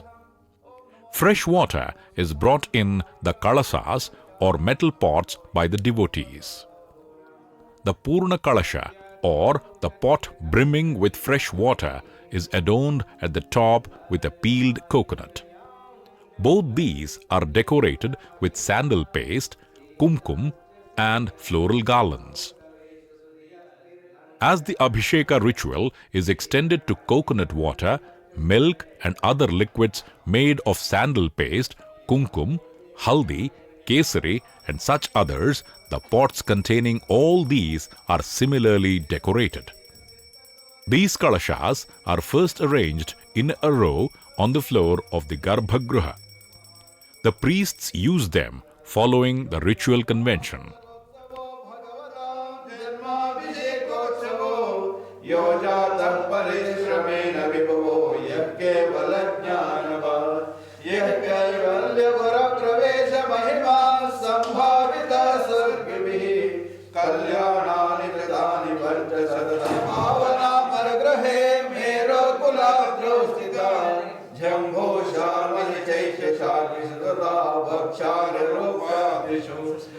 विश्वाकार गिरो जगंडल नगे Divya जनंदेश्वरे Shelley ये मन जौनरे देव्यो शौच जयादिका दिगुणदा विद्यादिका देवता श्री तीर्थंकर मातृकाश्च जनका यक्षाश्च यक्षस्तदा द्वात्रिंशत्पितशाग्रहास्तिथिसुरा दिक्कन्यकाश्चाष्टदा दिक्पालां दश चैत्यमी सुरगुणा कुर्वन्तु ते मङ्गलम् आदित्यादि नवग्रहा सुरवरा राष्ट्रादिका दिक्पालकार्तका माञ्चिता लक्ष्मी राशि देव्यपाय रहिता निर्वाण लक्ष्मीरपि कर्मं दहदहा कर्मूलं दहदहा दुःखं प्रजुजा पापं हनहना ॐ फट्के गे स्वाहा ओम ह्रीं अर्ह जन प्रपंचना मम द्रव्य भाव कर्म भस्म विदूरनं कुरु कुरु स्वाहा ओम अमृते अमृतोद्भवे अमृतवशिनी अमृतं श्रावय श्राव्या सं सं क्लीं क्लीं ब्लूं ब्लूं द्राव्यं द्राव्य द्राव्या हम जं चिं शिहास्या सर्वांग शुद्धिं कुरु कुरु नमः स्वाहा ओम राम नमो अरहन्ताणं ओम ह्रीं नमो सिद्धाणं ओम ह्रीं नमो आयर्याणं ओम ह्रीं नमो वज्रायाणं ओम राहाणं ये सवसारणं अभिनवकवचं रक्ष स्वाहा ओम ऋणमायर्याणं दक्षिणांगकवचं रक्ष स्वाहा ओम ऋणोज्जाणरुष्टांगकवचं रक्ष स्वाहा ओम राहाणमो ये सवसाहणो वामांगकवचं रक्ष स्वाहा ओम राणो अरहन्ताणं ललाटभागं रक्ष स्वाहा ओम ऋणो सिद्धाणं ऊर्ध्वभागं रक्ष स्वाहा ओम ऋणो आयर्याणं शिरो दक्षिणभागं रक्ष स्वाहा ओम ऋणो वज्जाणं शिरो परभागं रक्ष स्वाहा ओम राहाणमो ये सवसाहणो शिरो वामभागं रक्ष स्वाहा ओम राणो अरहन्ताणं दक्षिणांगकवचं रक्ष स्वाहा ओम ऋणो सिद्धाणं वामांशं रक्ष स्वाहा ओम ऋणो आयर्याणं नाभिप्रदेशं रक्ष स्वाहा ओम राहाणो वज्जाणं दक्षिणपार्श्वं रक्ष स्वाहा ओम राहाणमो ये सवसाहणो वामपार्श्वं रक्ष स्वाहा विन्यस्य कर्तर्जन्या पंचप्रपदावली पद्मावि स्वत्रक्षाय कोटलाक्षादिशः ओम राम नमो अरहन्ताणं ओम ऋणो सिद्धाणं ओम ऋणो आयर्याणं ओम राहाणमो ये सवसाहणो श्रीतगन्धचन्दन देहता परिवारिता तुमादकंकज पूजते मनतामतुर्निवारिता नम देवता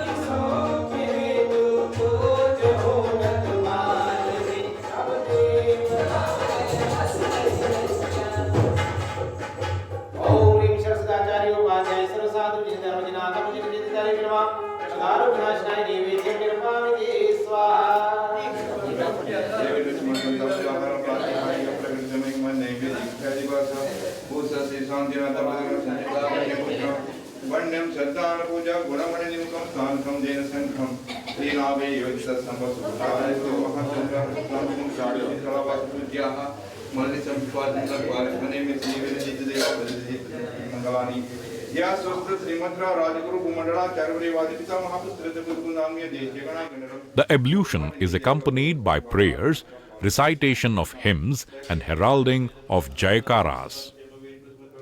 Chandraprabha is the 8th Tirthankara. His Yakshi, Jwala Malini, has a unique place among the Jaina Parivara Devatas or associate divinities. She is described in the texts as of terrific appearance, but in this temple, Yakshi Ambika has replaced Jwala Malini.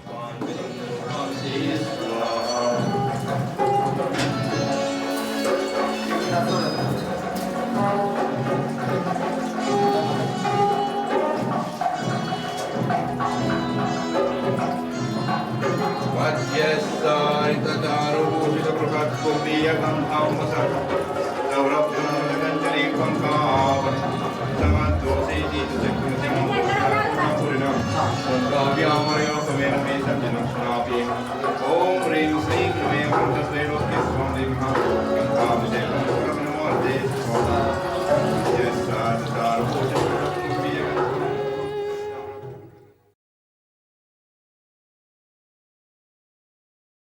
A lot of information is available about the Munis, the Digambara Munis particularly, in inscriptions as well as in literary works. Nonetheless, it is a matter of great curiosity to find out how they actually lead the life. What leads them to accept sannyasa? How they are admitted into the Sangha? After getting an admission into the Sangha, how they distribute their time and how they conduct themselves. These are of great interest to the lay people. They are naked monks. They live in diverse society. And this diverse society would not look at them with the same kind of respect which a devoted group of Jains would look at them.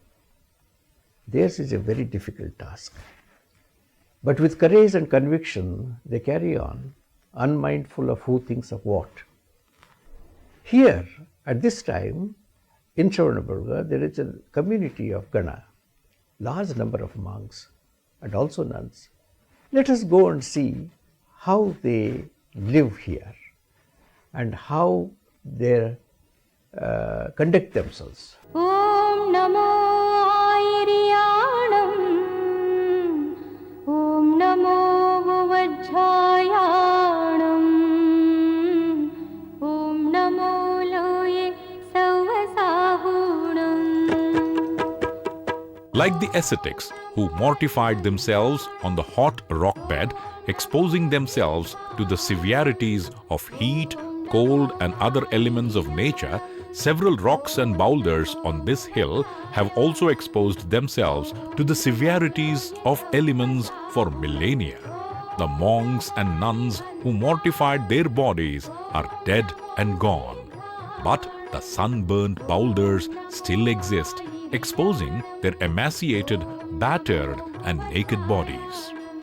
The sight of these boulders and the memories of the dead do not, however, deter some of the present-day devotees from seeking the Digambaratva and accepting the sannyasa.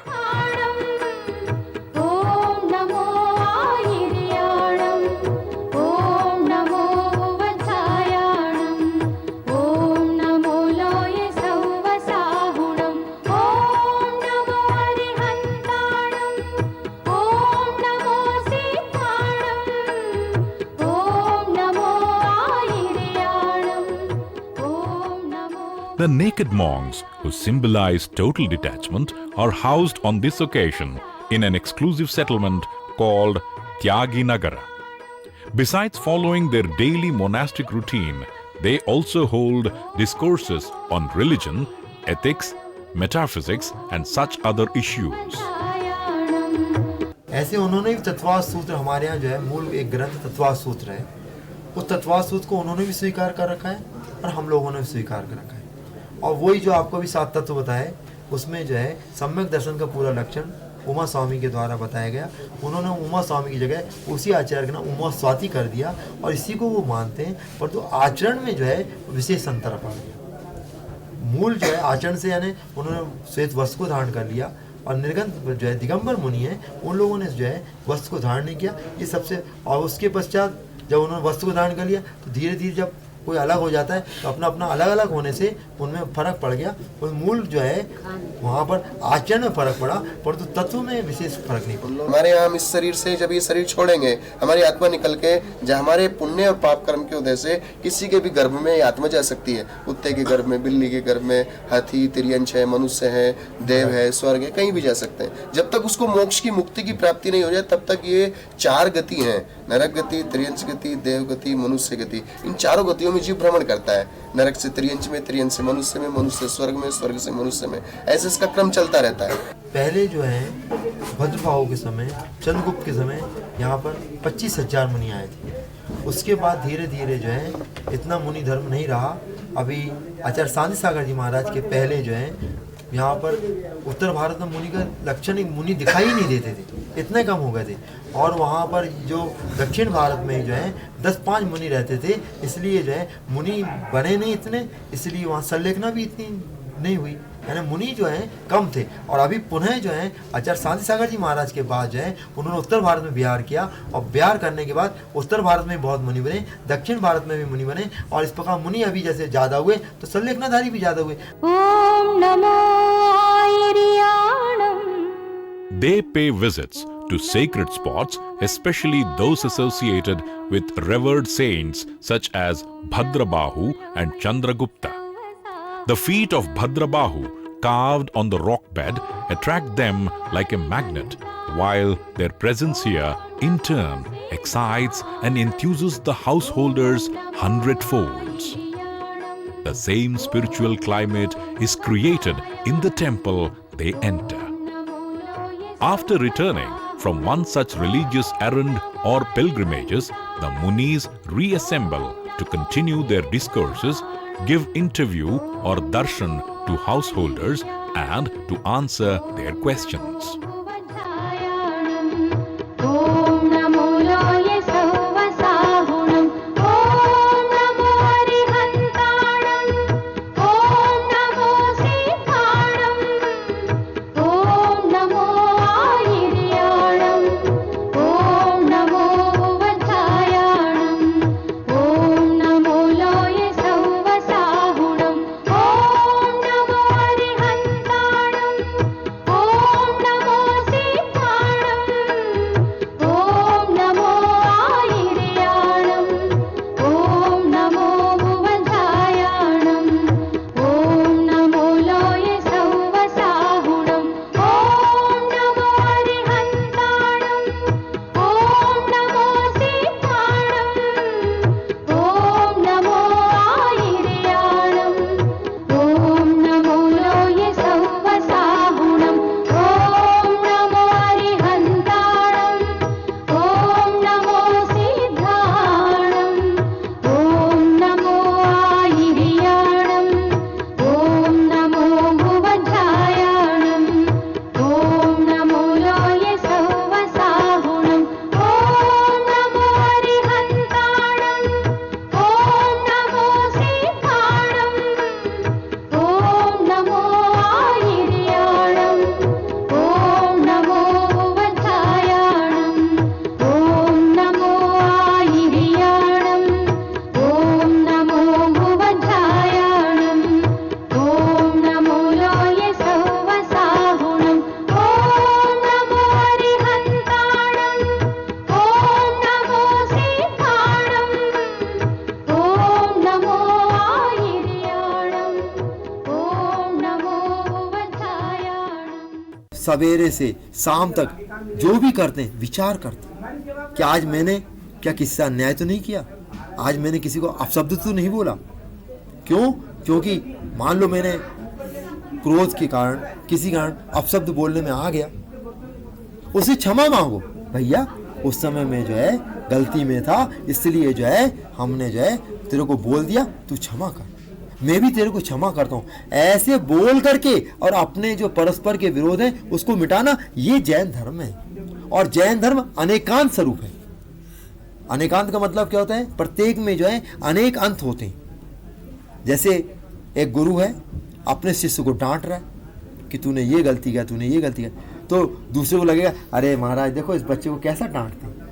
परंतु महाराज का क्या है लक्ष्य कि ये जीव आज गलती कर रहा है, और ये जैसे टीचर रहता है, अपना कोई बच्चा गलती करता है तो थप्पड़ लगाता है, तू याद नहीं कर रहा तो थप्पड़ लगाता है। क्यों लगाता है? कि आज ये पढ़ लेगा तो कल महाविद्वान ज्ञानी बन जाएगा। तो उस समय उसका अभिप्राय क्या है? उस अभिप्राय के कारण जो है वो सुखी हो। और जैन धर्म अहिंसा प्रधान, उसके बाद भी क्या उनके द्वारा हिंसा नहीं हो रही है। जैसे यहाँ पे सफाई कर रहे हैं, सफाई करने में भी जीव का घात हो रहा है, परंतु उसके बिना रह नहीं सकता। वो अग्नि जला रहा है, उसमें भी जीव का घात हो रहा है, वो तो उसके बिना रह नहीं सकता।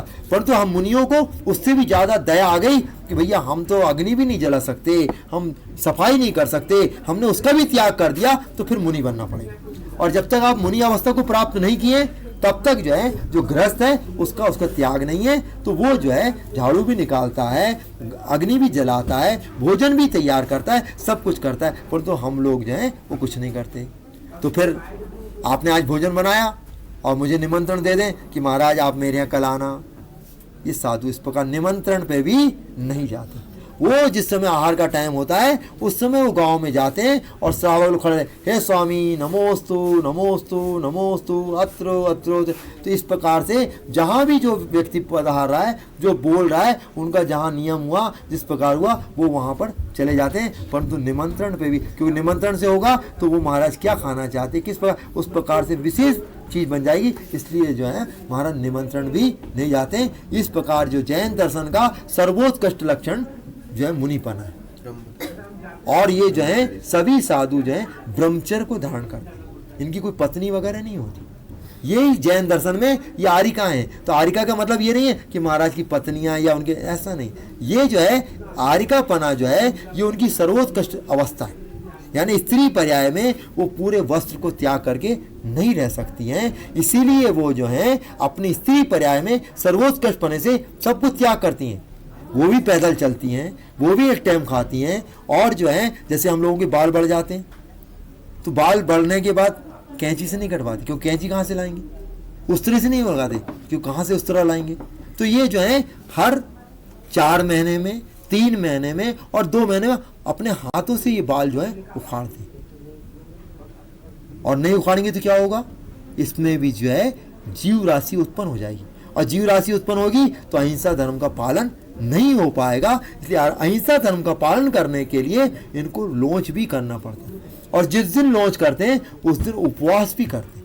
उपवास का मतलब क्या, यानी पानी वगैरह कुछ भी नहीं लेना, उस दिन उपवास करते हैं और उस दिन लोच आदि क्रिया करते हैं। इस प्रकार ये जो है जैन दर्शन दया धर्म प्रधान है, अहिंसा प्रधान है, जीवों की रक्षा करना इसका जो है मुख्य लक्ष्य है। और जो है अपेक्षावाद इसका धर्म है, बिगड़ अपेक्षा के कोई कार्य नहीं होता है। और प्रत्येक व्यक्ति सुखी होना चाहता है तो उसको अपेक्षा जानना चाहिए कि इस जीव की क्या अपेक्षा चल रही है, ये इस प्रकार हो रहा है, क्यों कर रहा है, ये इस प्रकार रो रहा है तो क्यों रो रहा है। आपने अपेक्षा जान ली तो आपको कभी जीवन में संक्लेश नहीं होगा, और जहाँ संक्लेश नहीं होगा वहीं आप सुखी हो सकते हैं। यही जो है जैन धर्म महावीर भगवान की। Among the Munivratas, shaving of head holds an important place.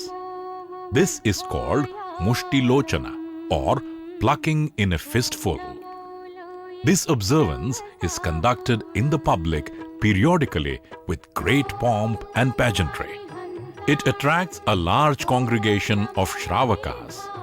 Like exposing their nude body to demonstrate that they have nothing to hide, the ritual plucking of the hair demonstrates their conquest of pain and suffering.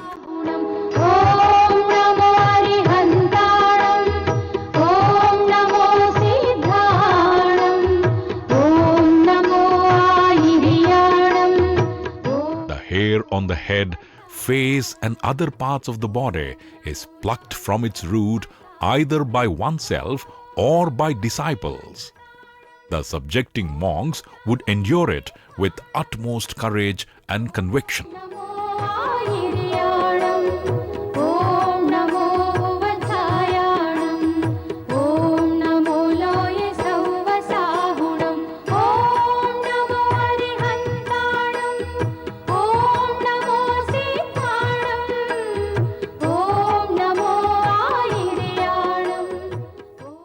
As the Munis do not wash their body after accepting the Digambaratva or a state of nudity, they clean only their hands and feet. Having renounced everything, they carry only the pincha or fan to clean the floor when they occupy it to avoid harm to insects.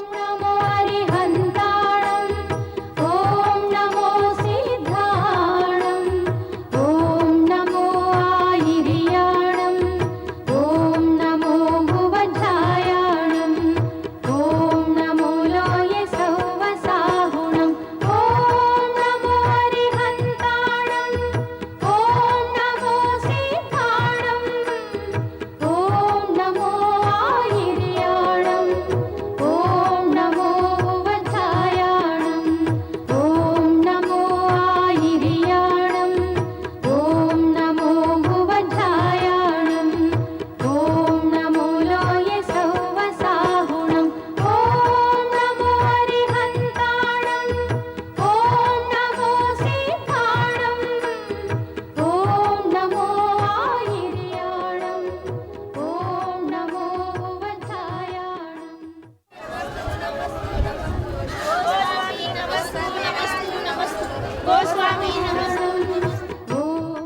The ascetics have to follow a rigid code of conduct while receiving and consuming food.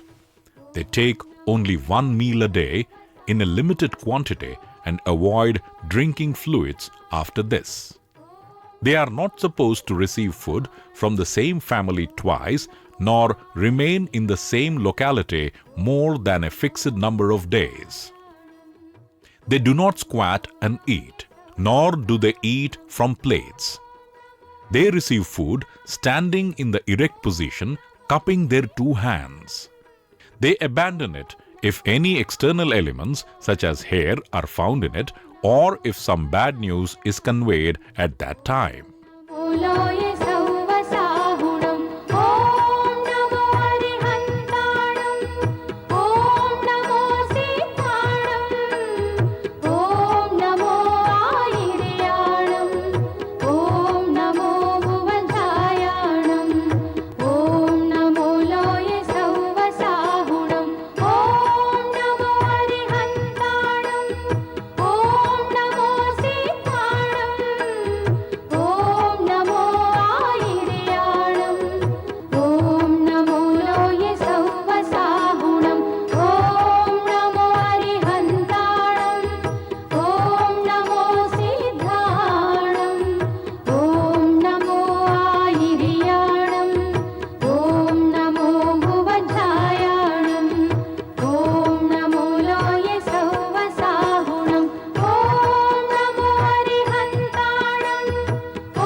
हमारे गुरु आचार्य श्री पद्मनंदी जी महाराज My father had taken initiation into Digambaratva.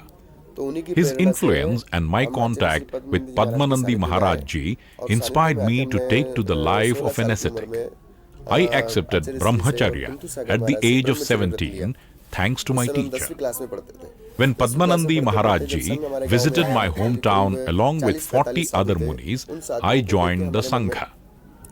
I remained in the Sangha for about 4 to 5 years, acquiring knowledge and acquainting myself with the monastic norms. During this period, I was intensely watched by senior monks and my teachers. They reviewed my movements, my manners, my speech, and my attitude. In 1994, I received the Muni Diksha or initiation into monkhood and discarded clothes. I remained in the Sangha for 5 more years to acquire more knowledge and to discipline myself further. Then I separated from the Sangha. There are 4 important stages in the life of a Muni. The first is the Brahmacharya or acceptance of celibacy. The second is that of a Khullaka when he lives with only loincloth. The third is that of Muni when he discards the loincloth and becomes naked or Digambara. Then on, he gradually progresses towards the position of a Upadhyaya or teacher. After becoming a teacher, he administers Diksha or initiation. About this is the position of the Acharya, who would not only offer Diksha but also interpret texts and expound Dharma authoritatively. These stages are illustrated in the life of Acharya Vairagyananda. धर्म प्रभावना करने के लिए इधर उधर जाने के लिए तो अलग हो गए। अलग होने के बाद फिर अभी कुंथुगिरी में सन 2005 में उन्होंने हमको आचार्य पद के ऊपर आचार्य पद के संस्कार किए। मतलब ब्रह्मचारी क्षुल्लक ऐलक, ब्रह्मचारी से क्षुल्लक में धोती दुपट्टा पूरा निकाल के लंगोटा और दुपट्टा, ऐलक में वो दुपट्टा भी निकाल देना, केवल एक लंगोटी, और मुनि में वो लंगोटी भी निकाल देने का। उसके बाद मुनि बनने के बाद फिर उपाध्याय पद होता है। उपाध्याय मतलब जो विशेष ज्ञानी होते हैं, वो विशेष ज्ञानी होते हैं तो वो संघ के दूसरे अन्य साधकों को पढ़ाना लिखाना उनका विशेष काम रहता है, लेकिन उसमें और कोई विशेषता नहीं आती। विशेषता मतलब जितना मुनि में त्याग कर दिया सब त्याग हो गया। उसके बाद उनके ऊपर संस्कार किए जाते हैं, वो उपाध्याय हो गए।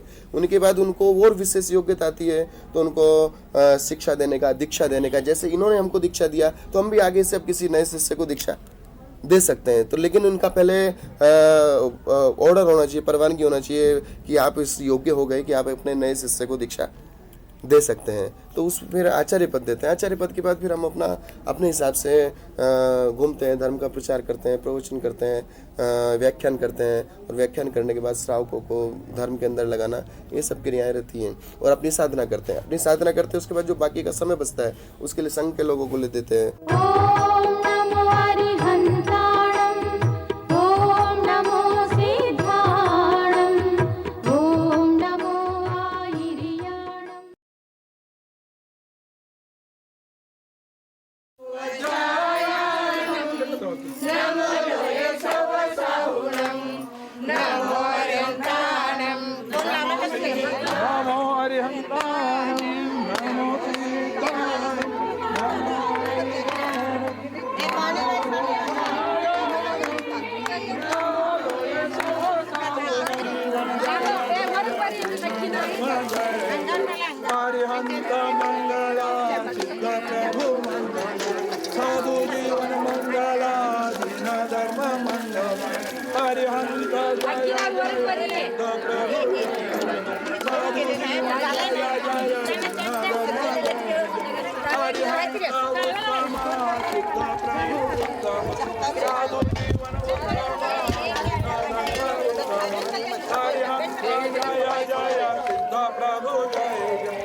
बाहुबली गोमटेश्वर भगवान की, अहिंसा परमो धर्म की, त्याग धर्म की। जय बोलो बाहुबली गोमटेश्वर भगवान की, अहिंसा परमो धर्म की, त्याग धर्म की। जय बोलो बाहुबली गोमटेश्वर भगवान की, अहिंसा परमो धर्म की, त्याग धर्म की। जय बोलो बाहुबली गोमटेश्वर भगवान की, अहिंसा परमो धर्म की, त्याग धर्म की। जय बोलो बाहुबली गोमटेश्वर भगवान की, अहिंसा परमो धर्म की, त्याग धर्म की। जय बोलो बाहुबली गोमटेश्वर भगवान की, अहिंसा परमो धर्म की, त्याग धर्म की। मूर्ति भगवती प्रक्षणासी शिकल्पुषाय दिव्य तेजो मूर्तये। अब एक उस हाथ में पात्र को ले लीजिए, ओम नमो रंताणं रत्नाकर पवित्रितो मुक्तोत्मांगाय ज्योतिर्मयामतिस्तावती मनाप्रे केवल ज्ञानाय स्यासायदम अस्यासायदम मंत्रम स्वाहा। जय बोलो बाहुबली गोमटेश्वर भगवान की, जय बोलो 2400 भगवान की, जय बोलो त्याग धर्म की। जय बोलो बाहुबली गोमटेश्वर भगवान की, जय बोलो 2400 भगवान की, जय बोलो त्याग धर्म की। जय बोलो बाहुबली गोमटेश्वर भगवान की, जय बोलो 2400 भगवान की, जय बोलो त्याग धर्म की। जय बोलो त्याग धर्म की। ओम ह्रीं श्रीं क्लीं ऐं वरं नमः। ओम ह्रीं श्रीं क्लीं ऐं वरं नमः। ओम ह्रीं श्रीं क्लीं ऐं वरं नमः। ओम ह्रीं श्रीं क्लीं ऐं वरं नमः। जय बोलो बाहुबली गोमटेश्वर भगवान की, जय बोलो बाहुबली गोमटेश्वर भगवान की, जय बोलो बाहुबली गोमटेश्वर भगवान की, जय बोलो बाहुबली गोमटेश्वर भगवान की, जय बोलो बाहुबली गोमटेश्वर भगवान की। मध्य प्रदेश में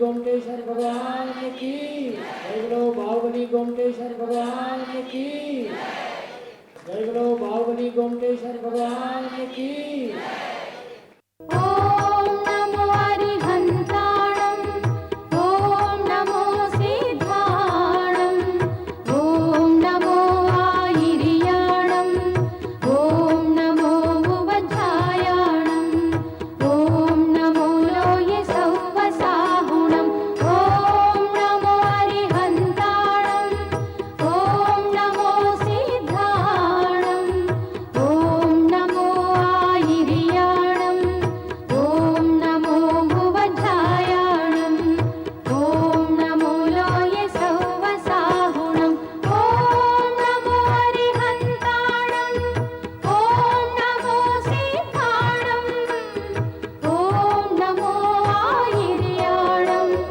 ॐ नमो भुवज्जायाणं ॐ नमो लोये सौवसाहुणं ॐ नमो अरिहन्ताणं ॐ नमो सिद्धाणं ॐ नमो आयिर्याणं ॐ नमो भुवज्जायाणं ॐ नमो The process is now complete. They have become Munis. Now on, neither Muni Gomateshwara nor others in this group would have any attachment to their former families. After dawning with the directions and detaching himself from his former family, Muni Gomateshwara becomes a loner and a wanderer. He moves away from his hometown.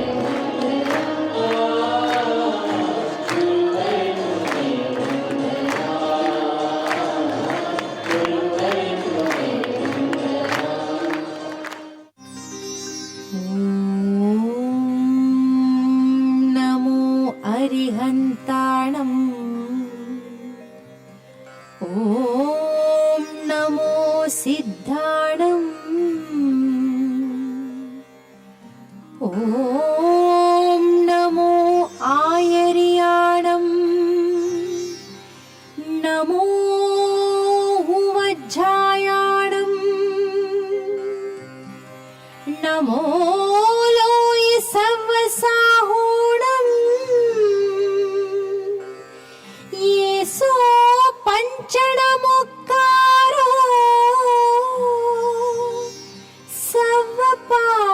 सर्वपावपणासनो मङ्गलानं च सव्वेसिं पढमं हवै मङ्गलम्. It is very well known that the Jains worship 24 Tirthankaras. Tirthankaras are those who lead the laity and the devotee to the other shore. What is that other shore? The other shore is the shore of Mukti. And not all could travel easily to the other shore. They have to work hard and life after life pursue the dharma and then reach a stage where there will be no rebirth. Those who do not have the rebirth are called jinas, and they are also the Tirthankaras. The Tirthankaras, attain a status which is in no way second to anyone. Naturally, it is the supreme divine status, that is Godhood. And the jinas are worshipped by the devotees in order to attain that status. Their desire is to see that one day they also become jinas, in the sense that they would lose all the karmas and there will be no rebirth to them.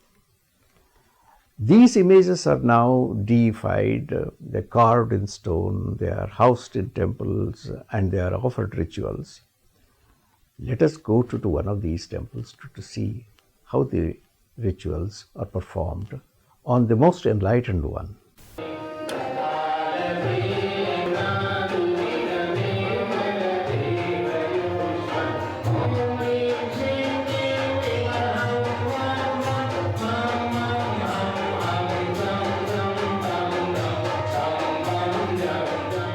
Like the Shramanas, the Aryikas or nuns join lay women to witness the rituals conducted in temples. To see one such event, we enter the Shasana Basadi on Chandragiri. The deity here is Adinatha, the first of the 24 Tirthankaras.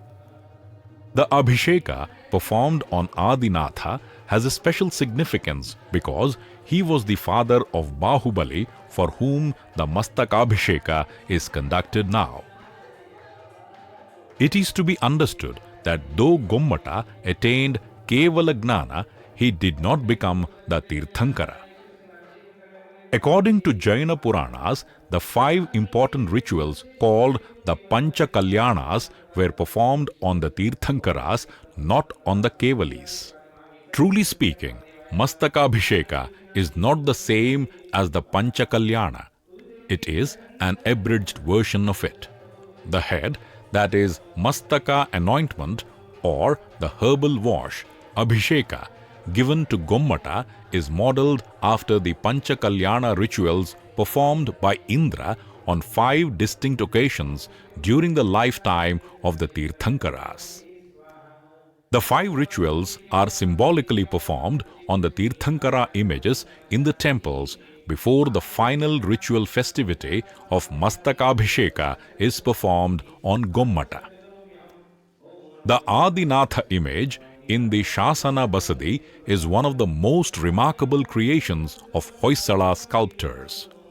It was made in 1118 AD by a reputed artist named Vardhamanachari. This sculptor had a second name, Gangachari. This temple was originally called Indra Kulagruha, or the abode of Lakshmi.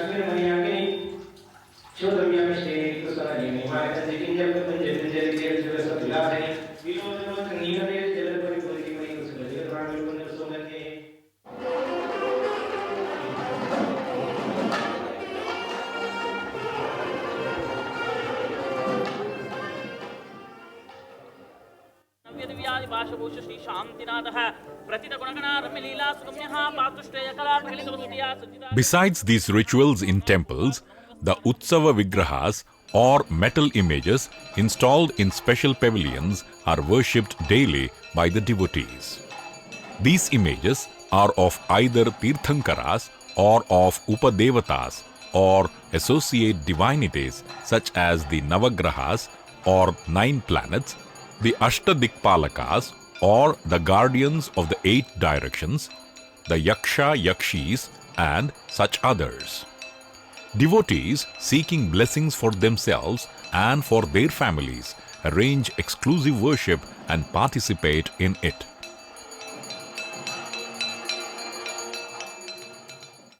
Sajineshwara arati karuyayam Yamana Pavapurivara Panchavinamana Pavapurivara Sammeda Shailo Ratam Sheshanam api Chorjayamta Shikare Nemeshwara Sharato Nirvana Vanaya Prasiddha Vibhava Acharya Jana Shasana Stitikara Puja Upadhyayaka Sri Siddham Sasupataka Munivara Jyotirvyantara Bhavanamara Grahe Meru Kula Draushita Jambo Shalmili Chaita Shakhishu Tatha Pakshara Rupyadrishu Vishwakara Giraucha Kundala Nage Vipechanam Deshware Shaileye Manujotare Dikpalaka Nabheyadi Janotama Ganadhara Chaturnikaya Mara Ramaja Bharatadi Chakri Nivaha. The Swamiji of the Matha pays visits to the pavilions to bless devotees. Samsara Sampati Pari Brahmanopashantim श्रीशान्तिनाथमभिवन्द्य समस्तशान्तिं होमोत्सवाय कुसुमाञ्जलिमृक्षिपामि। ॐ ह्रीं श्रीं क्षिं भूस्वां होमप्रस्थावनाय पुष्पाञ्जलेः। भीर्ये गम्भीरनादां प्रवितकलहला शङ्खढक्का मृदङ्गा प्रध्वातध्वानघण्टा जन जन रसरा झर जरादि प्रघोषै। ओम रे द्वितीय मेघलाय आदित्यादि नवग्रह देवाय इदमर्घ्यं पाद्यं जलं गन्धम् अक्षतान पुष्पं चर्वं दीपं धूपं फलं बलिं स्वस्तिकं यज्ञभागं च जामय प्रतिगृहीतां स्वाहा अर्घ्यं समर्पयामि स्वाहा। ओम रे चतुर्निकायामर देवाय। Special havanas are held with the entire family engaged in it. श्रीनामदे तस्य कुटुंबवर्गेण सर्वशान्तिं कुरु वशक् स्वाहा। ओम श्री परमपदप्रतीर्थंकराय मनोहराय सहिताय नमः। ओम आम आदित्य महाकाय वकामक्षत्रजातक जन्मनामदेश उपानक्षत्रजातक जय श्रीनामदे तस्य कुटुंबवर्गेण सर्वशान्तिं कुरु वशक् स्वाहा। ओम श्री परमपदप्रतीर्थंकराय मनोहराय सहिताय नमः। ओम आम परमपदप्रतीर्थंकराय मनोहराय सहिताय नमः। ओम आम आदित्य महाकाय नक्षत्र जातक नामदे नक्षत्र जातक नामदे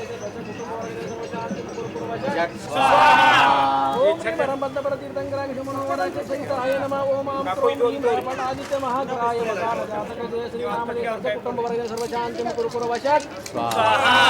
ओम परमपदप्रतीर्थंकराय मनोहराय सहिताय नमः। ओम आम परमपदप्रतीर्थंकराय मनोहराय जातक जय श्रीनामदे तस्य कुटुंबवर्गेण सर्वशान्तिं कुरु वशक् स्वाहा। दशलोकपालकेभ्यः स्वाहा। अग्निहोत्राय स्वाहा। स्वाहा दशलोकपालकेभ्यः स्वाहा। अग्निहोत्राय स्वाहा।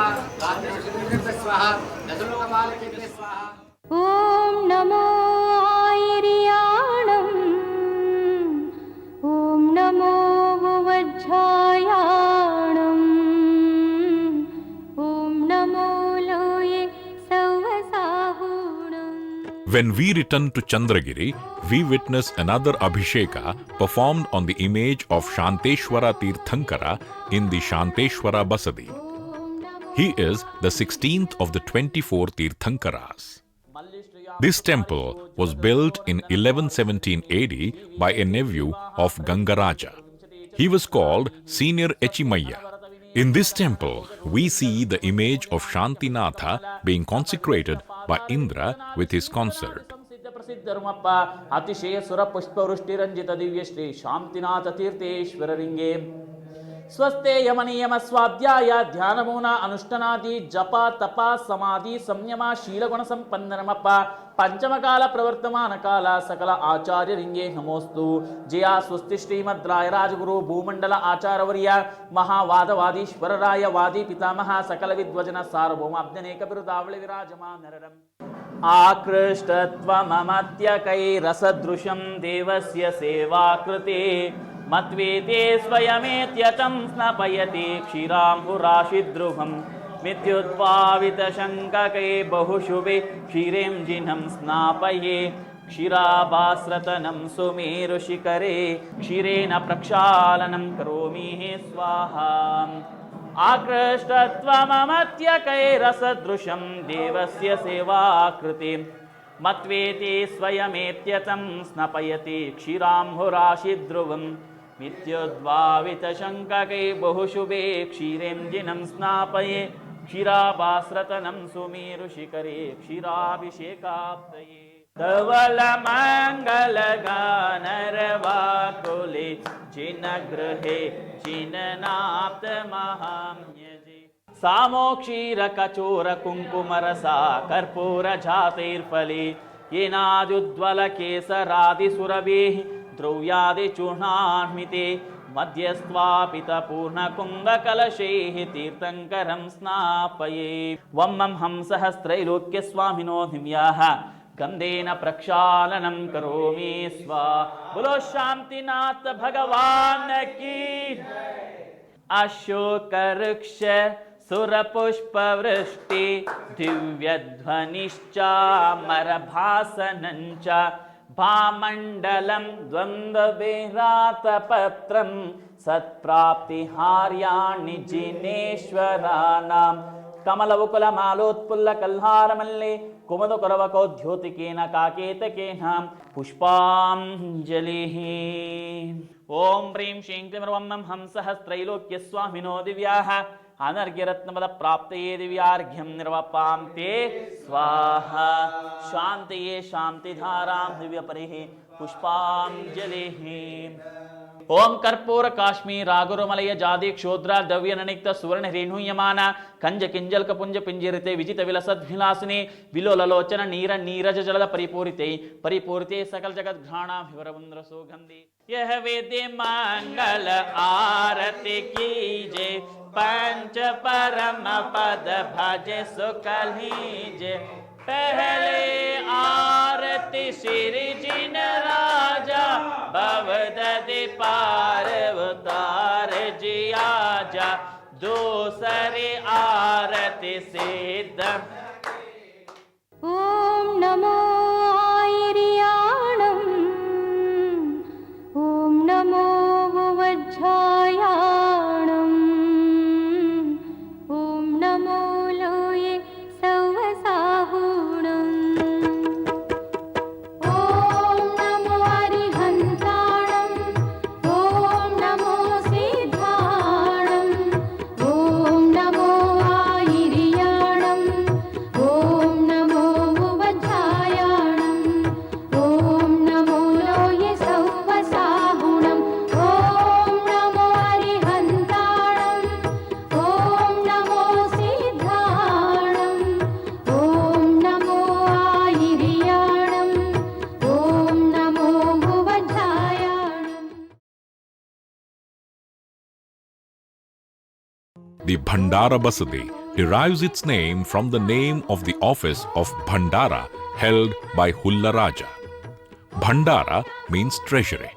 This is the first temple built in the town in the year 1159 AD. It is a very large temple provided with some of the most ornate and elaborate door jambs. A record identifies this gateway as Rajadwara or Royal or Principal Gateway. The same record describes how beautifully it is embellished with a variety of captivating creepers. Vividha Suvidha Patrollasada Bhava Rupatkara Rajadwara. Above the door jambs sits an elaborate architrave. It bears a relief of a multi-armed dancing Indra with several musicians and dancers accompanying him. The remaining space on this architrave is filled with a variety of decorative arches embellished with convolutions, creepers, floral bunches, rearing lions, makaras, and weapon-bearing warriors. The central niche is occupied by a seated jinnah. The door jambs are also executed with equal skill. The two sides of the doorway at the bottom are occupied by doorkeepers. This doorway leads to a large hall beyond which is the sanctum. The sanctum houses images of the 24 Tirthankaras. The images are arranged in a straight line beginning with Adinatha and ending with Vardhamana Mahavira. All these images look alike, but in fact they are different. This becomes clear from the Lanchanas and the Shasana Devatas attributed to each of the Tirthankaras. A record described them as Atula Chaturvimshati Tirthesha Punya Punja Parthinam. This temple is also known for its large Nritya Geha or the dancing hall. It was in this hall that varieties of Ranga Bhoga ceremonies were conducted for ages. They included dance, music, Puranic recitations, exposition of epics, arbitrations, distribution and receipt of gifts and donations, and such other things. The dancing Indra, overlooking the hall from the architrave of the door jambs, provided a meaningful backdrop for these events. The age-old tradition is maintained even now. Groups of devotees who have come to witness the Mastakabhisheka have created a space for themselves in this hall. Their regional and linguistic repertoire is unraveled here. Men and women, young and old, share joy filled with immense spiritual fervor.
After observing the Ranga Bhoga celebrations, we may once again climb the Chandragiri to witness the Anubhoga rituals conducted in the Chavundaraya Basadi. This image under consecration occupies the sanctum located in the first floor of this Basadi. The upper floor is reached from a stone staircase located in the southeastern corner of the main hall. We have already learned that this image of Parshvanatha was installed by Jina Devana, son of Chavundaraya, soon after the temple was built. The Anga Bhoga rituals conducted here follow the usual course of washing the image with a variety of liquids and decorating it with flowers.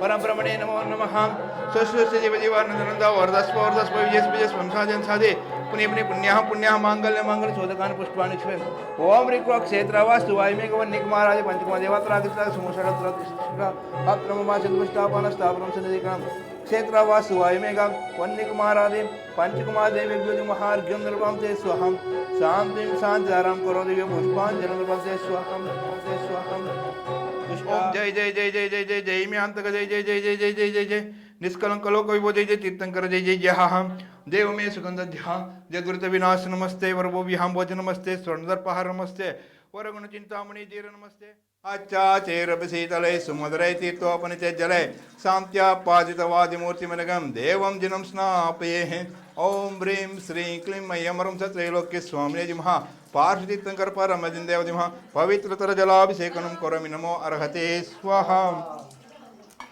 स्वच्छैः तीर्थजलैरतुच्च सहज प्रोद्गन्धगन्धाक्षतैः सूक्ष्मत्वायति सालिसालिशतकैः गन्धोद्गमायरुद्गमे हावे नव्यरसै फले प्रदीप सुबे दीपैरिपद्योपके धूपैरिष्टफलाबुफले देवं समवर्त्य ओम ह्रीं श्रीं क्लीं ह्रीं स त्रैलोक्य स्वामिने जिमहा अर्घ्यं निर्वपामि ते स्वाहा मध्यस्सारितचारुभूषितबृहत्कुम्भीयगन्धाम्बसः सौरभ्यं मृतकञ्चरे पङ्कावन समर्दोषयतीतसक्मतिनो भव्यात्मनाम्बुरिणा गङ्गाव्यामरयोपमेन मे सब्जिनं स्नापि ॐ ह्रीं श्रीं क्लीं यवरं सत्रैलोक्ये स्वामिने नमः गन्धाभिषेकं करोमि नमो अर्हते स्वाहा मध्यस्सारितचारुभूषितबृहत्कुम्भीयगन्धाम्बसः सौरभ्यं मृतकञ्चरे पङ्कावन समद्दोषयतीतसक्मतिनो भव्यात्मनाम्बुरिणा गङ्गाव्यामरयोपमेन मे सब्जिनं स्नापयेऽहम् स्वच्छैः तीर्थजलैरदत्तसहजप्रोद्गन्धगन्धाक्षते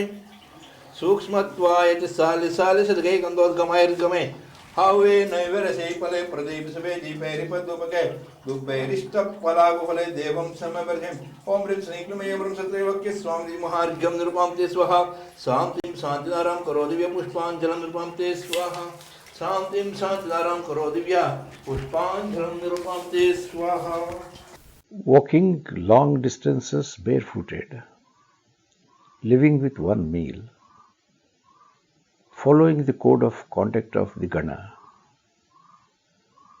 leading a very disciplined life, make the life of the Kanti or the Arika a very difficult one.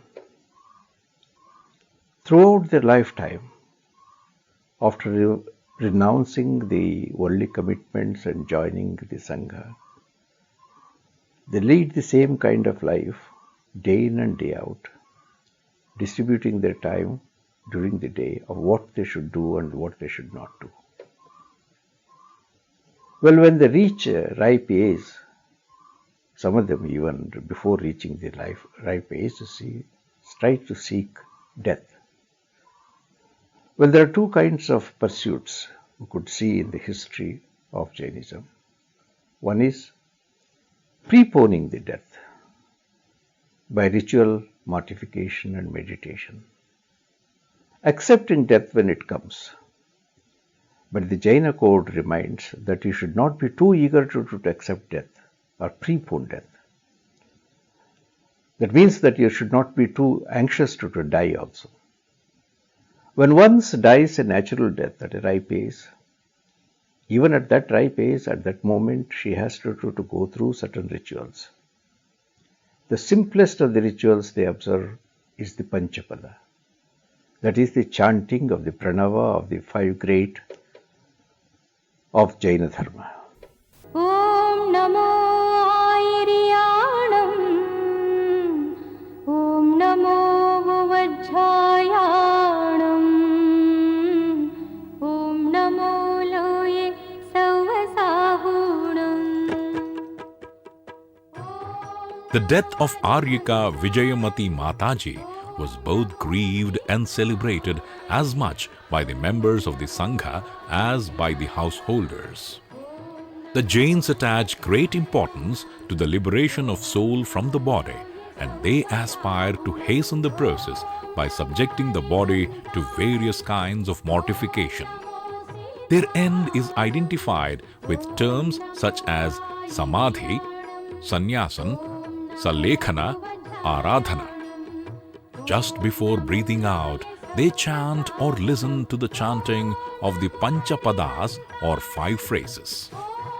This pranava represents the Pancha Parameshthis called the Arihanta, Siddha, Upadhyaya, Acharya and Sadhu. Om Namo Loye Savasahunam Om Namo Arihantanam Om Namo Siddhanam Om Namo Airiyanam Om Vajjayanam Om Namo Loye Savasahunam Om Namo Arihantanam Om Namo Siddhanam Om Namo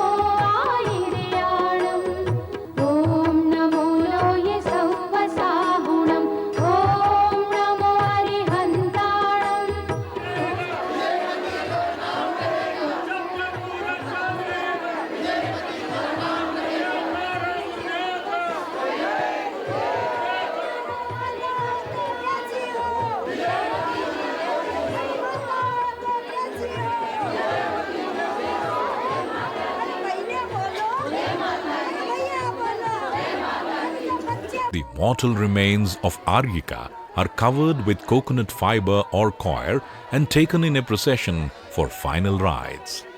The monks and nuns accompany the body. Liberation of soul from body is hailed repeatedly by the devotees, while the nuns and monks take the death with minimum of emotion.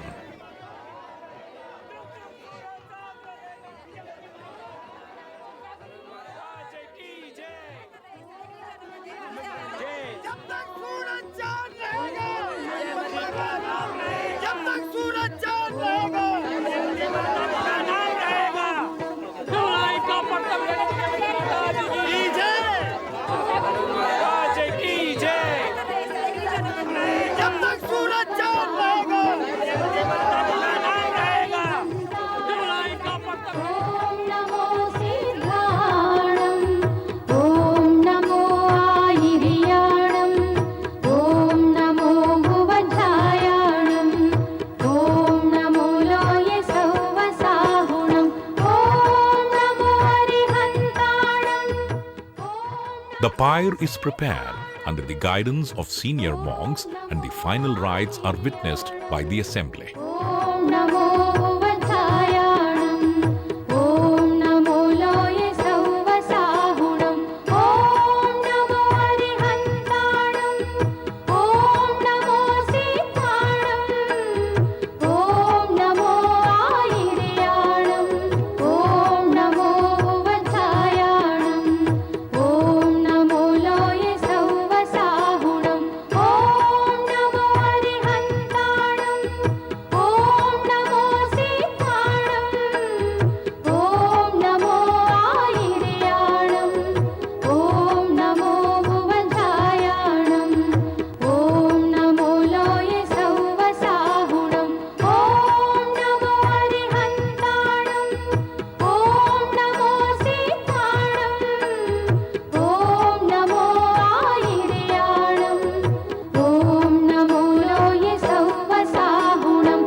परम पूज्य प्रथम गण्यारकर विजयमती माताजी का जन्म Mataji Gnani Aryika Vijayamati was born in Kamanagar of Rajasthan.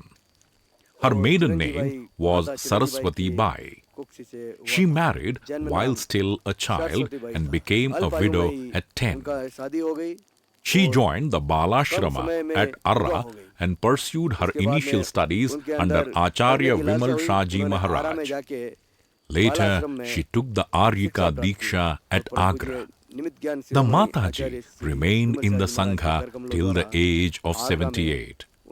Her end came while she was at Shravanabelagola on the occasion of the Mahamastakabhisheka of the year 2006. और परम पूज्य प्रथम गण्यारकर विजयमती माताजी 78 वर्ष की आयु लेके उनका समाधि हुई. उनके चरणों में मेरा त्रिकाल नमोस्तु नमोस्तु नमोस्तु.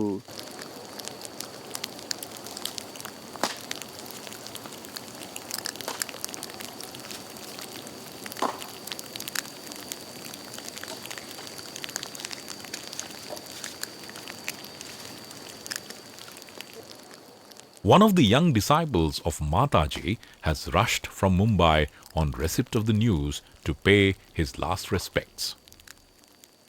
He recalls how she had saved his life when he was in a state of coma for many days and the doctors had given up hope.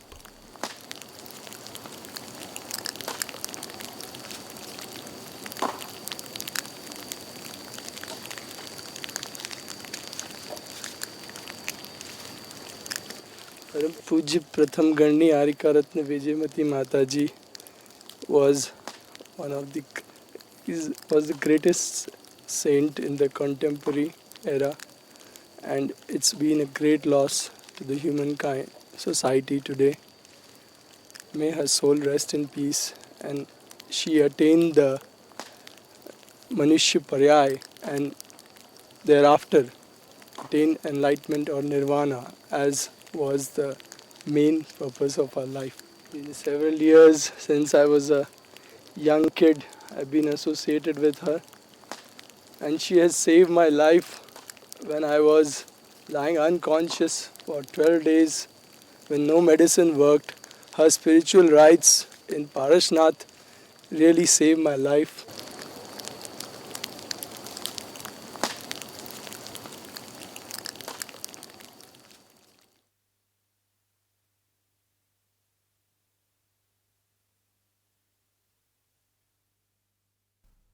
Mataji made a remarkable journey as Aryika for more than 5 decades.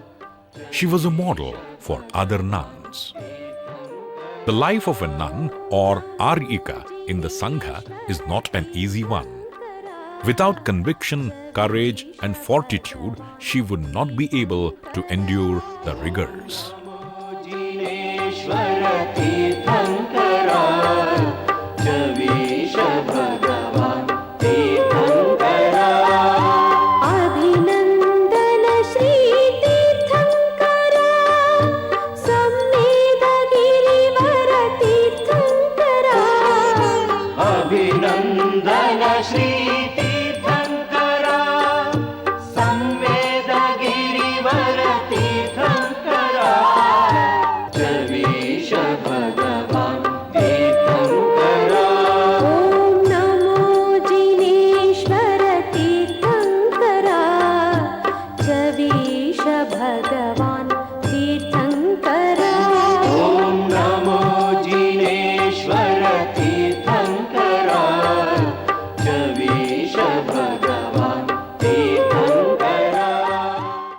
हम लोग सुबह 4 बजे उठते हैं 4 बजे उठने के बाद The daily routine of the Aryakas is unfolded by Aryaka Divyashri, who is on this occasion at Shravanabelagola.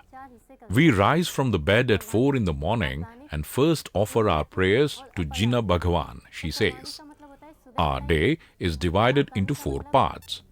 2 phases of Purvanhika, 4 a.m. to 12 noon, and 2 phases of Aparanhika, 12 noon to 12 midnight. We begin the day with the Swadhyaya, or reading and learning from texts and reviewing our knowledge of Jina Dharma. Then we pass on to Samyaka. This involves contemplation on the body, mind and speech, cultivation of equipoise of mind. We try to distance ourselves from emotions of love, hate, attachment and so on. We take to Parikramana to review our adherence to or departure from Mahavratas. When past memories haunt us, we take recourse to prayer and study. Then we pass on to Vandana, or to witness worships conducted by Shravakas. The ascetics do not personally worship images, but they witness it. Then we receive our day's meal from one of the householders if we are invited with devotion. We take only one meal in 24 hours. We receive food in the cup of our hands in standing position. We abandon it if any external elements such as worms, insects, hair and any such things are found in the food. We also abandon it if inauspicious news arrives at that time. This is the fixed cycle in our life. But we spend our days with great joy because we are free from the entanglements of the householders. As a part of this sadhana, the Aryikas pay visits to pavilions erected on the occasion of the Mastakabhisheka, where the Shravakas conduct worship to divinities. They also revere senior monks assembled there.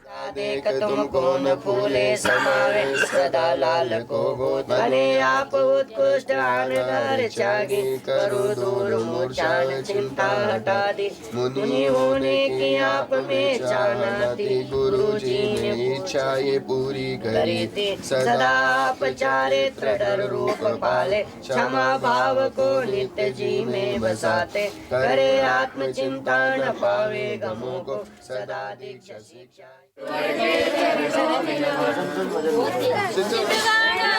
जन्म लिया धन्य है विमला माता कस्तूरी चंजी पिता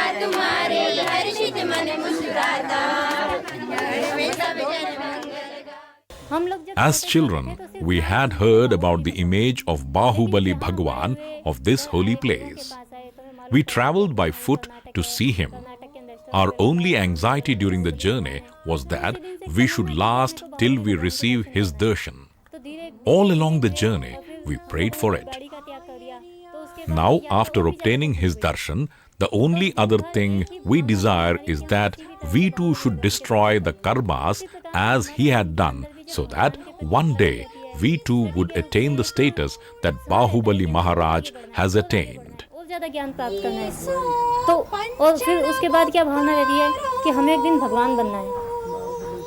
जैसे बाहुबली भगवान बने, कर्मों का नाश किया, उसी प्रकार से हमें भी करना है। मंगलाणं च सव्वीसिं पढमं हवै मंगलम् मंगलम्।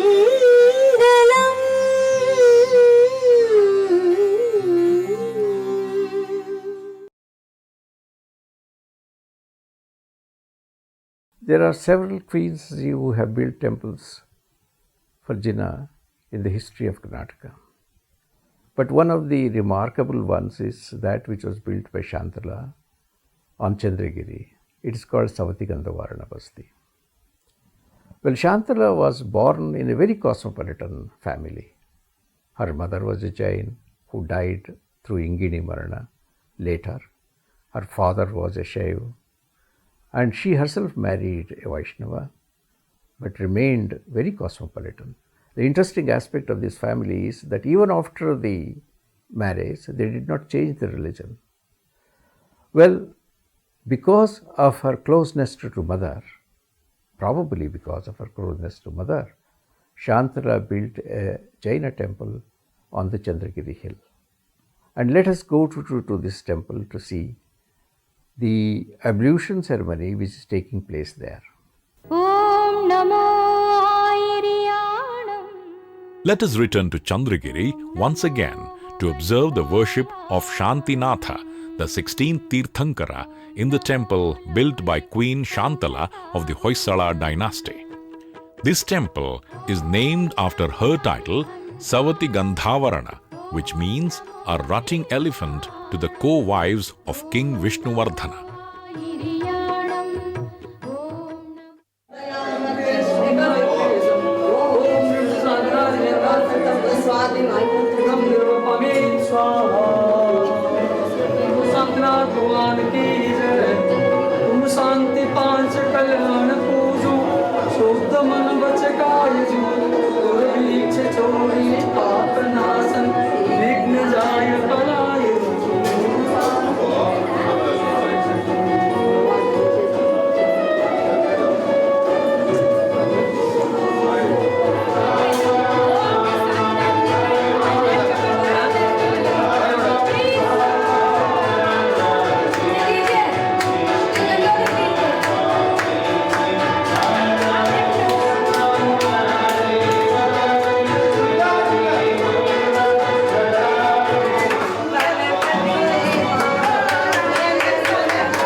The images of 24 Tirthankaras are worshipped by Jains in two distinct forms. One, installing each of the images of 24 Tirthankaras in a row. Two, installing a stele or plaque bearing the relief figures of all the 24 Tirthankaras. In either case, they are called Chavisa Tirthankaras. Similarly, compositions of 3, 5 and even 1000 Tirthankaras are created for worship. These are called Tritirthakas, Panchatirthakas and Sahasrakuta Tirthakas respectively. Such images, especially those cast in metal, are worshipped in special pavilions such as this.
There are a number of temples to see in Shravanabelagola, on the two hills as well as in the valley.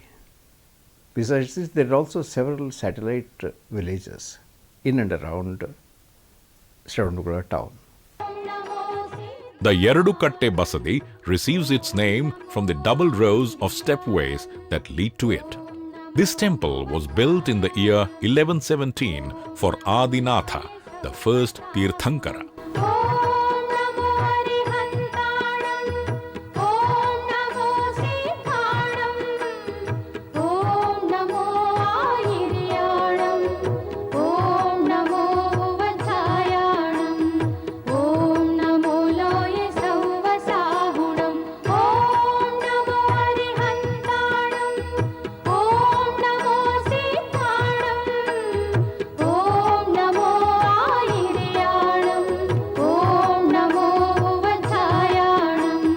The Majjigannana Basadi is one of the simplest and the oldest of the structures found on this hill. It was built for Anantanatha, the 14th Tirthankara.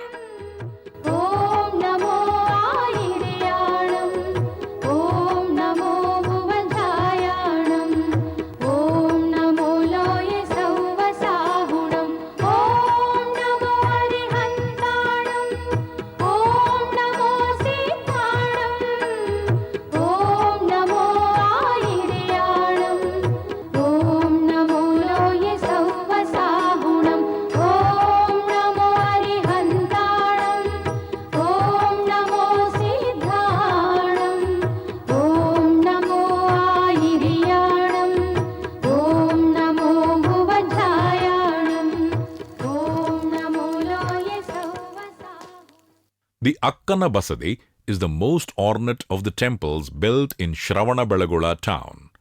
Its patron was Achiyakka, wife of a minister under the Hoysala king Ballala II. It was completed and consecrated in 1181 AD. This is one of the very few Jinalayas which perfectly conform to the Hoysala style of temple architecture. It is endowed with an ornate tower, intricately carved ceilings, highly polished bell-shaped pillars, and delicately worked out door jambs. The seated image of Parshvanatha in the sanctum is accompanied by a serpent and attended by Dharanendra and Padmavati. There are also two independent images carved in high relief in the vestibule. They are also of Dharanendra and Padmavati.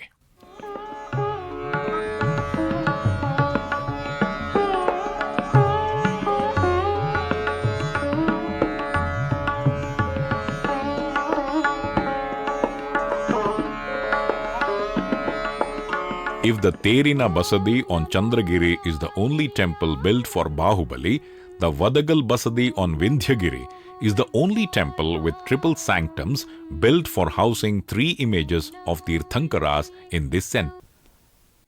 Well, the history of these temples is very interesting. In the first phase, that is from 9th century to 12th century, the temples were built most of the temples were built on Chandragiri only. After 12th century, the satellite villages began to develop, and then simultaneously temples were also built on Vindhyagiri. An interesting satellite village is called Jinanathapura. That is like the Agraharas or Vishnupuras or Shivapuras. Jinanathapura is an exclusive settlement of the Jinas, and here there is a very interesting temple. There are also other temples which are interesting, have interesting names. There is a Basti Halli, that is the village which is named after the Basadi or the temple. There is Kambada Halli, a freestanding pillar which is the Manastamba, which is an integral part of the Jain temple, has lent it its name to Kambada Halli. These are all interesting temples, and it is worthwhile seeing them. Jinanathapura, a satellite village of Shravanabelagola, is located at the northern foot of Chandragiri. The most honored Jina temple was built here in about 1280 by General Rechanna when the Hoysala king Veera Ballala was ruling. Its outer walls are adorned with as many as 68 high reliefs. They represent Jinas, Yakshas, Yakshis, musicians, dancers, and several other secular figures.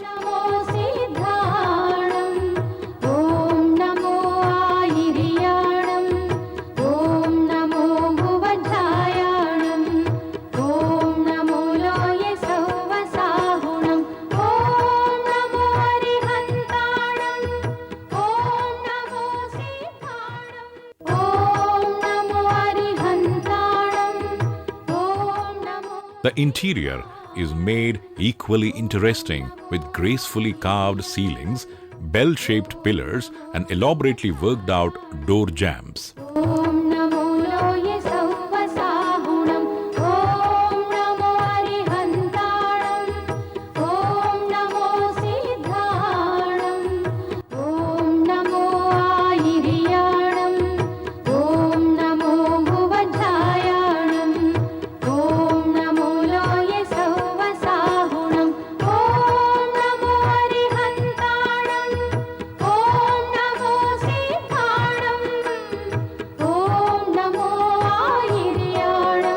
The temple is dedicated to Shantinatha Tirthankara. He is seated on an elaborate throne with the Chauri bearers attending on him.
Another satellite village, which is little away from Shravanabelagola, is Kambadahalli.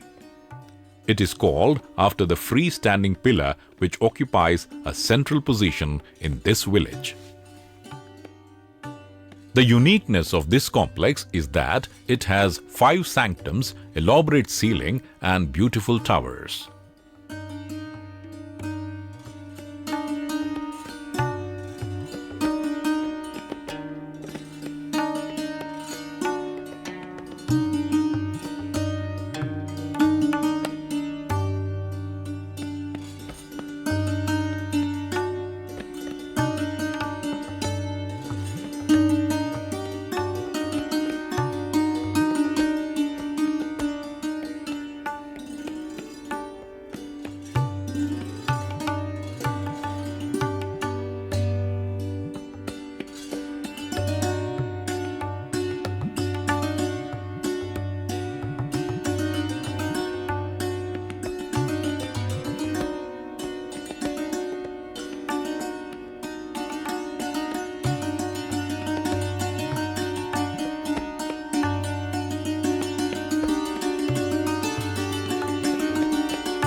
The National Institute of Prakrit Studies was established in 1993 in Shravanabelagola to promote Prakrit studies and research.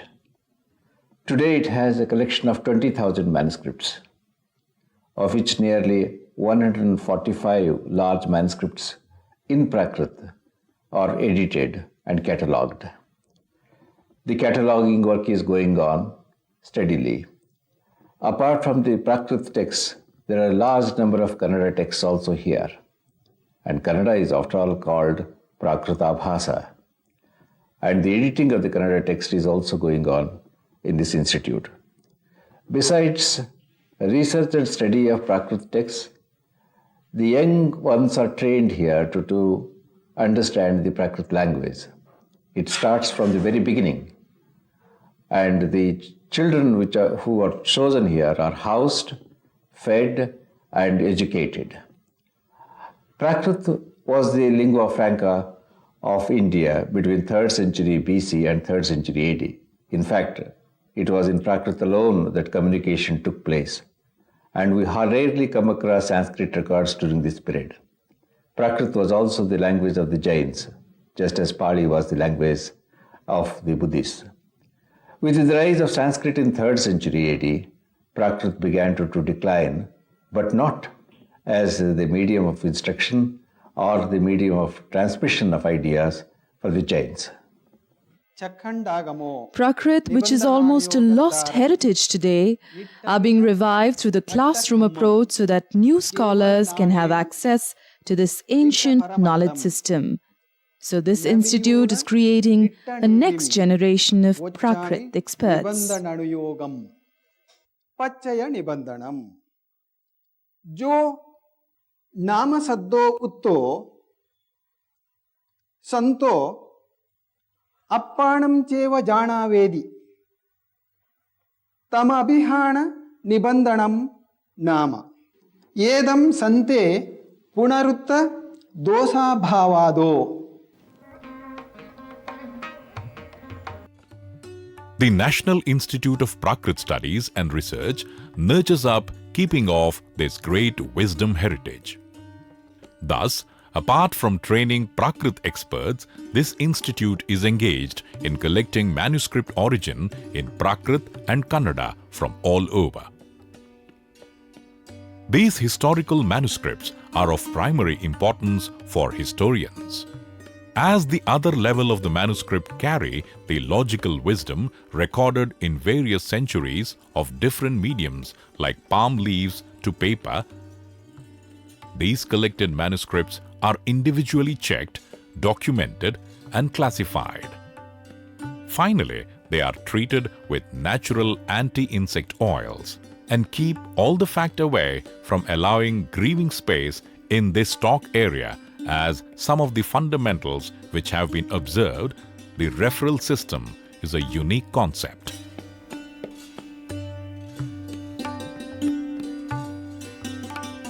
This institute is created for allowing cross the magic access procedure. Our camera team is allowed to see how this institute is upkept the valuable manuscripts which are our national heritage. Fat bundles of manuscripts are wrapped with cloth and tied with cotton thread for making each bundle of very light one, as bulky upkeeping causes loss of manuscripts.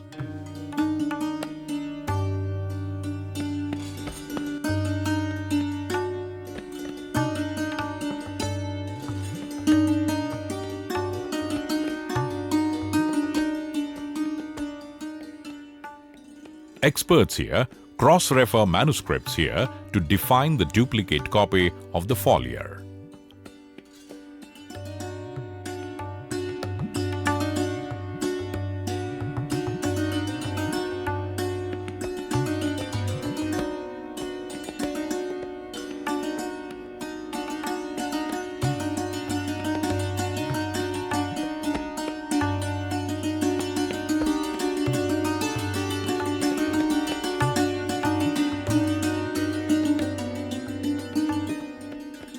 In the stock area, we find shelves which has small platter where anti-insect natural material is kept to avoid insects from the manuscripts.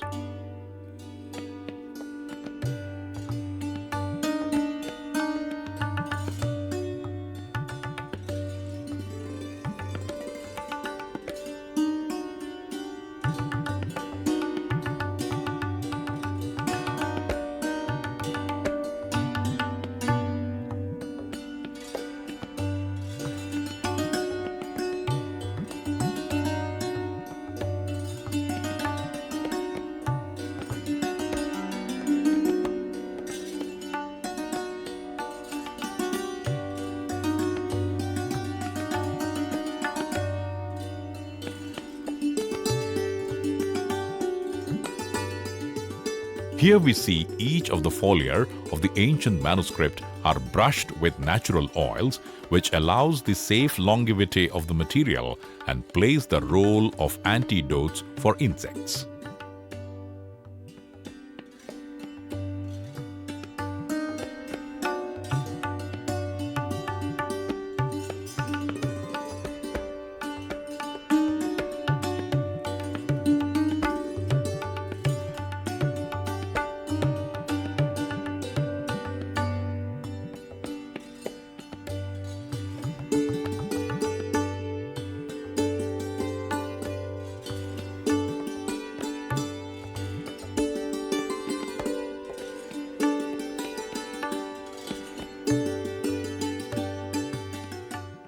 Then, these manuscripts are wrapped with the cloth and kept in wooden box, layered within which the cloth for keeping away the dust as well.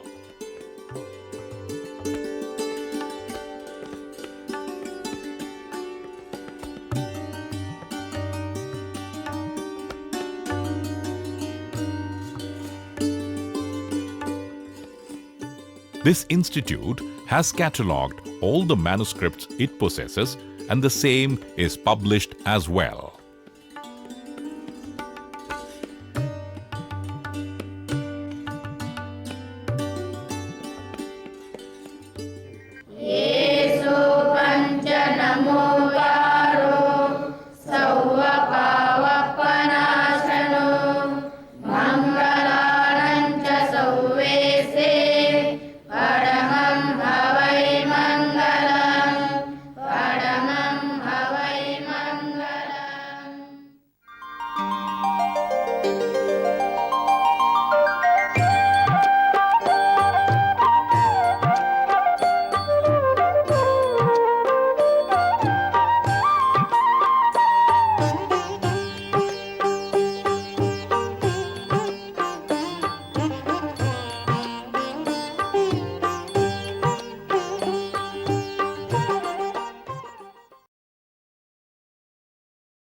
ಸುಂದರ ರೂಪ ಮಂಗಳ ದೀಪ ವೈರಾಗ್ಯ ನಿಧಿಯೇ ನಮೋ ನಮೋ ಅಂದದ ಅರಸ ನೀಡುವೆ ಹರುಷ ಬಾಹುಬಲೀಶ ನಮೋ ನಮೋ. The preparation for the Mastakabhisheka is taking final shape with thousands of devotees settled in every nook and corner of this center. The Shri Kshetra is brightly lit as if for a grand Deepotsava festival. The night is turned into day by millions of glittering lights. The starlit firmament seems to have descended on earth. The variety of colors splashed across the hills and valleys electrify the devotees so much that they hardly find sleep at night. The day of the Mastakabhisheka breaks. The sun rises and brightens the hills and the valley. The priests are busy cleaning up the Gomata courtyard. The image of Gomata, known for its serenity and beauty, appears to have acquired additional glow this morning. The devotees are dashing to the summit of the hill to capture vantage positions. But long queues make their trek slow. The young and the able-bodied face fewer problems than the aged and the disabled. The sun brightens further and floods the hill with warmer rays. Neither the sun above nor the warming rock bed below seems to dampen the excitement of the devotees. The kalashas are all ready now for ablution. They are washed, polished, encircled with the holy thread and crowned with auspicious coconuts and mango leaves. These Purna kalashas, or consecrated pots filled with holy water, are arranged in the courtyard.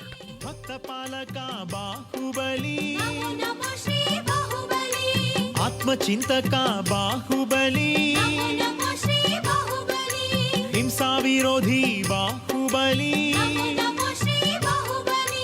पाप विनाशा Baahubali शांतमूर्तिये Baahubali. The Bhattarakaji of the Matha arrives to offer obeisance to the feet of Gomata to mark the beginning of the ceremony. The coveted Kalasha from which the Abhisheka is to begin is also revered by the Bhattarakaji. A mandala of 1001 Kalashas with the first Kalasha placed in the middle is created. The terrace is already filled with enthusiastic celebrators and entertainers. They are eager to show off the best of their talents. The mandala of 1001 consecrated kalashas is defined by a Parisutra. Its four corners are determined by 4 silver pots. The large Pradhana Kalasha, also of silver, is placed in the center of the mandala. The Digambara Munis pay obeisance to the feet of Gomata. Surely, they recall the famous hymn Gomateshwara Stuti, earlier chanted by Acharya Nemichandra while prostrating to these feet. Who would not bow to the lotus feet worshipped by Devendra and other divinities of this mighty personality encircled by the Madhavi creepers, who is a ceaseless wishing tree to the devotees.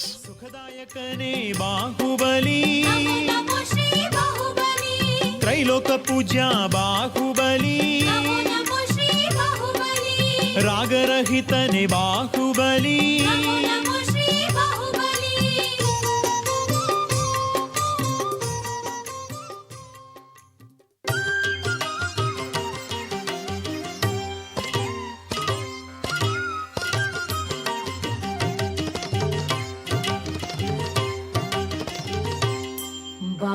बाहुबलीशन Shri गोमटेशन बाहुबलीशन Shri गोमटेशन विंध्यगिरीशन नेने मनवे विंध्यगिरीशन नेने मनवे बाहुबलीशन श्री गोमटेशन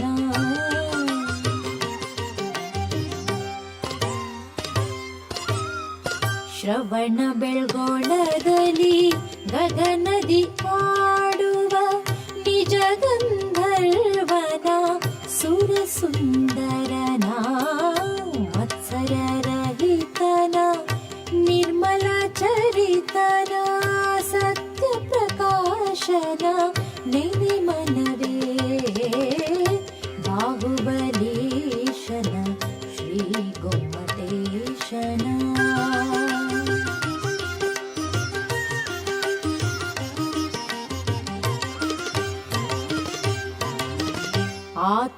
ಆತ್ಮಚಿಂತನೆಗೈದು ಹಿಂಸೆಯ ತೋರೆದ ತ್ಯಾಗದ ವೀರನ ಧರ್ಮಾಧೀಶನ ಆತ್ಮಚಿಂತನೆಗೈದು ಹಿಂಸೆಯ ತೋರೆದ ತ್ಯಾಗದ ವೀರನ ಧರ್ಮಾಧೀಶನ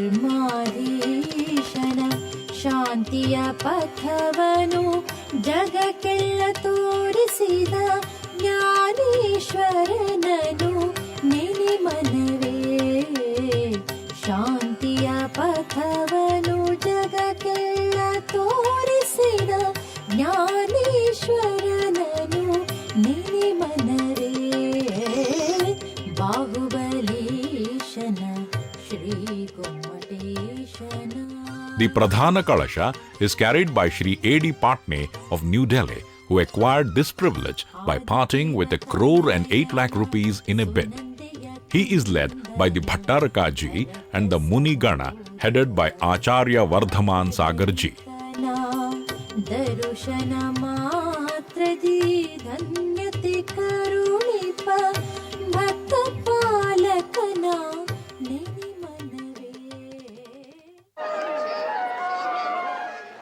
The momentous minutes have arrived, and the first drops of water poured from the consecrated Pradhana Kalasha drench the curls of the Colossus. The beginning of the ceremony is hailed with great gusto by joyous crowd, and its reverberation fills the sky. Beats and blows of musical instruments compete with the loud cheers. The bugle blowers announce the beginning of the ceremony to the distant ones. Those who cannot see from their physical eye begin to see the events from their inner eye.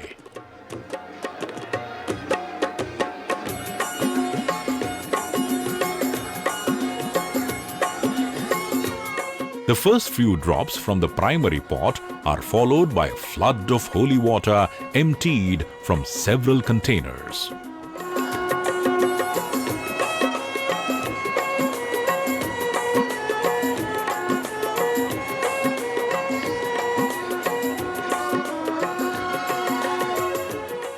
Devotees, lucky to acquire a foothold in the foreground, receive tiny drops rebounded from the head and shoulders of Gommata.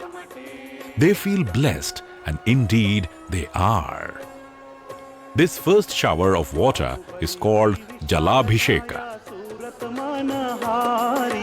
Baahubali की विशाल काया सूरत मनहारी कलशा ढालो रे This is followed by a wash of coconut water called Narikelalabhisheka.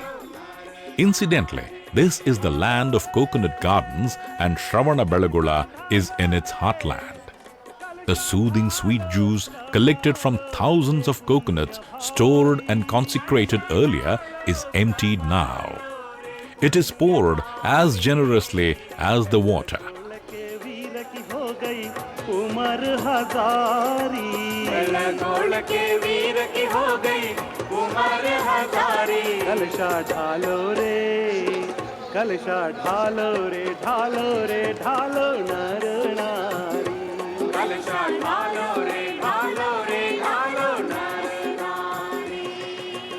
This is followed by the Ikshurasabhisheka or ablution from sugarcane juice. It may be recalled here that one of the names of Bahubali was Manmatha. No doubt he deserved this name because he was as handsome as the Lord of Love. Incidentally, Manmatha's weapons were Ikshuchapa or a bow of sugarcane and Panchapushpa Banas or 5 floral arrows. Armed with these, the god Cupid had humbled everyone, even the most austere of ascetics. But not Bahubali. The first 3 washes are from white liquids, only a shade different from each other. It is hard to make out the subtle changes they brought about in the glow of Gomata. The privileged few in the courtyard experienced the cascade of pearl-like drops ecstatically. They vie to receive more and more of them, for what better way is there to wash off the accumulated karmas than this to the householders?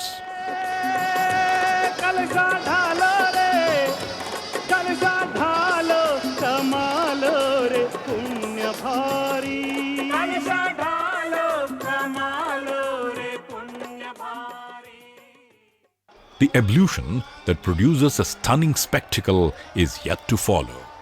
It is the Kshirabhisheka from milk.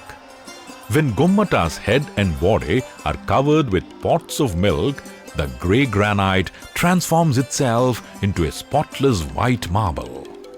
When more milk follows, its glow multiplies as if placed under the rays of the full moon on a cloudless Purnima night.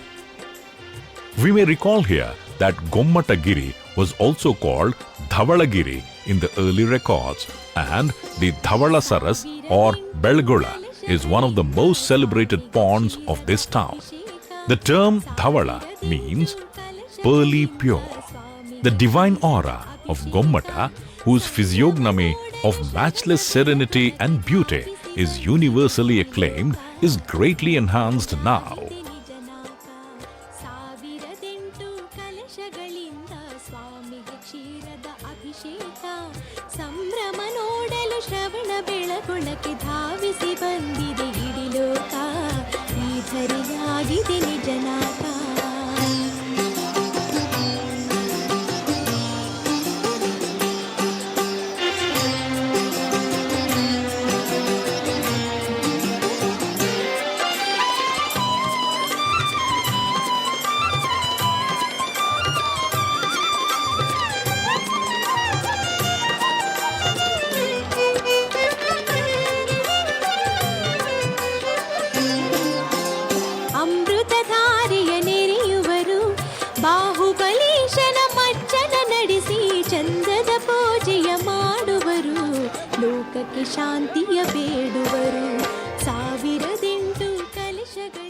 As the image made in granite turns into that of impeccable marble, the crowd becomes speechless.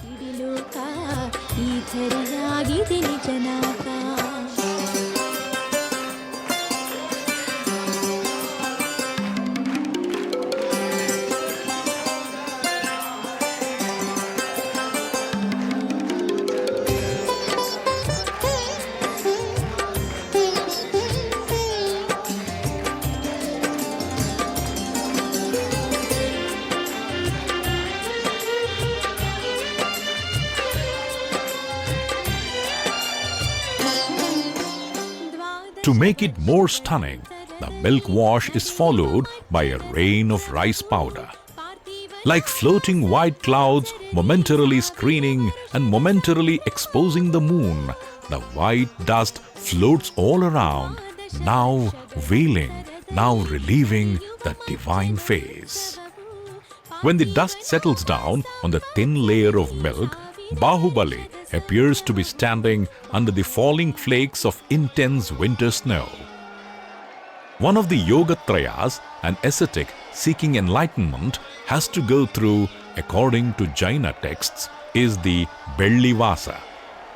This means meditation under snowfall or in the middle of foaming water. Gomata reminds it now.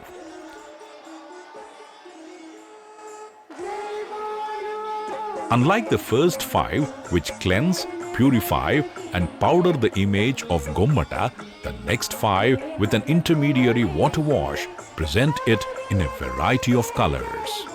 These are made of a mix of vegetable and herbal pastes, all having preservative medicinal potential. The first to follow is the turmeric shower, which converts the snowy white image into golden yellow, in fact, into an image of gold.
This is followed by a wash of herbal mix or kashaya, which transforms the golden yellow image into dark violet.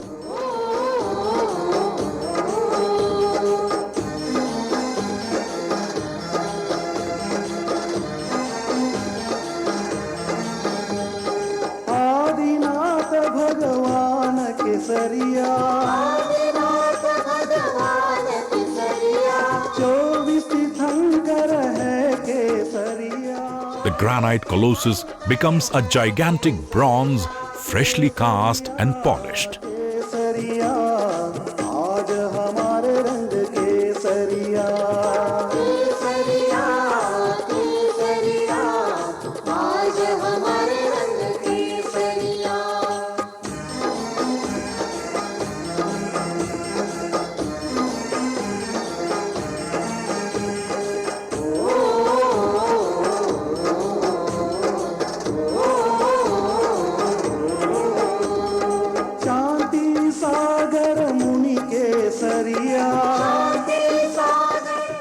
Lest it is mistaken for an image cast in bronze, its natural color is restored to it, giving a wash of water.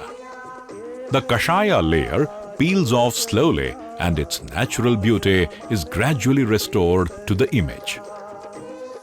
Before one could fill the eye with it, the chandana wash transforms it into diffused yellow, while the rebounding sandalwood drops fill the air with the sandal fragrance. Now, Gomata looks like an image carved in sandalwood. It is interesting to recall here that one of the earliest images of Vardhamana Sami found at Akota and assigned to his lifetime was made of sandalwood.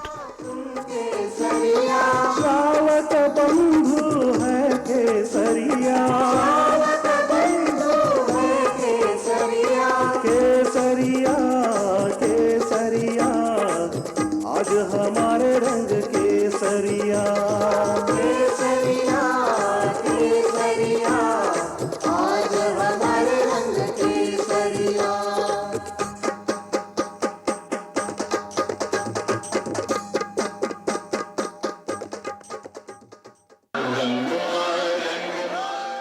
This is followed by a wash of kumkum water, which makes the image deep red, the one that the sun throw up before setting.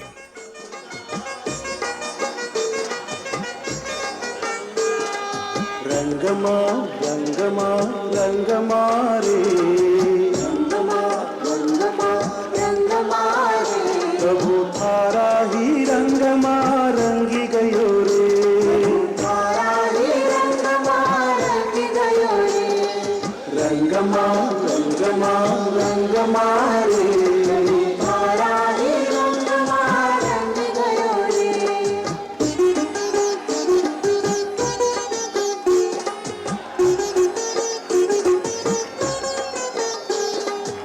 आया मंगल दिन मंगल अवसर आया मंगल दिन मंगल अवसर भक्ति माँ हारी हूँ नाच रहो रे भक्ति माँ हारी हूँ नाच रहो रे प्रभु थारा ही रंग माँ रंगी गयो रे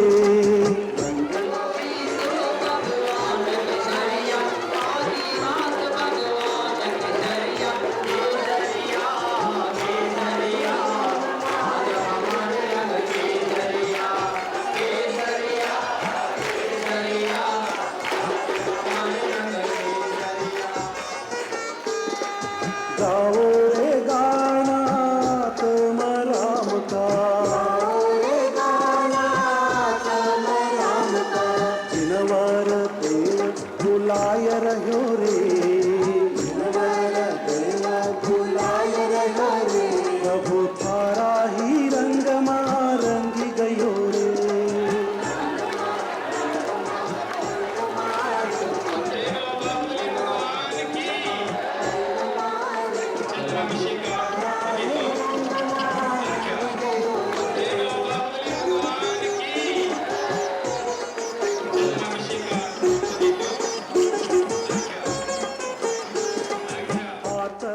This is further converted into a red-tinged saffron when it is showered with pots of kesari mix.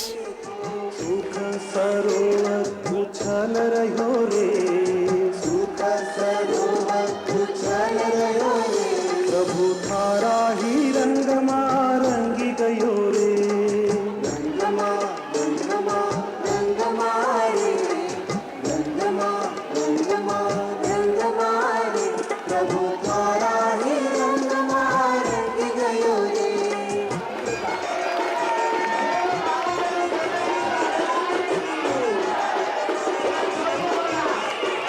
भाव भरी हम भावना भाई भाव भरी हम भावना भाई आप समान बनाय लियो रे आप समान बनाय लियो रे प्रभु थारा ही रंग मां रंगी गयो रे रंगमा रंगमा रंगमा रे रंगमा रंगमा रंगमा रे प्रभु थारा ही रंग मां रंगी गयो रे The third wash in water marks the completion of the Mastakabhisheka. The divinity returns to its original form after going through all the stages of colorful ablution. Mahavir भगवान बुलाय रहो रे महावीर भगवान बुलाय रहो रे प्रभु थारा ही रंग मां रंगी गयो रे रंगमा रंगमा रंगमा रे रंगमा रंगमा रंगमा रे प्रभु थारा ही रंग मां रंगी गयो रे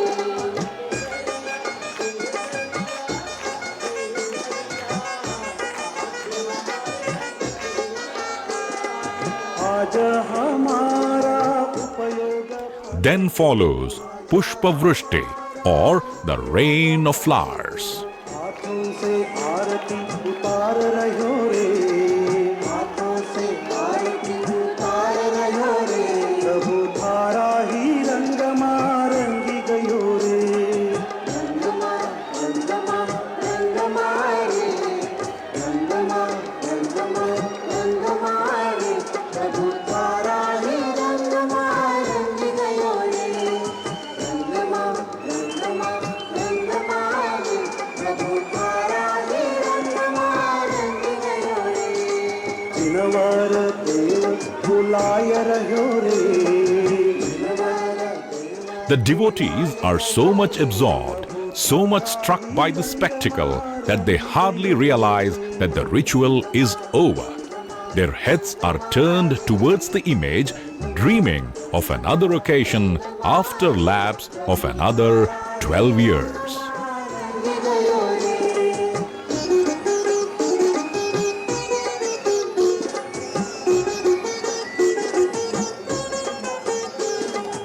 आत्मा देव को अंदर में देखो, आत्मा देव को अंदर में देखो, सुख सरोवर उछल रहो रे, सुख सरोवर उछल रहो रे, प्रभु थारा ही रंगमा रंगी गयो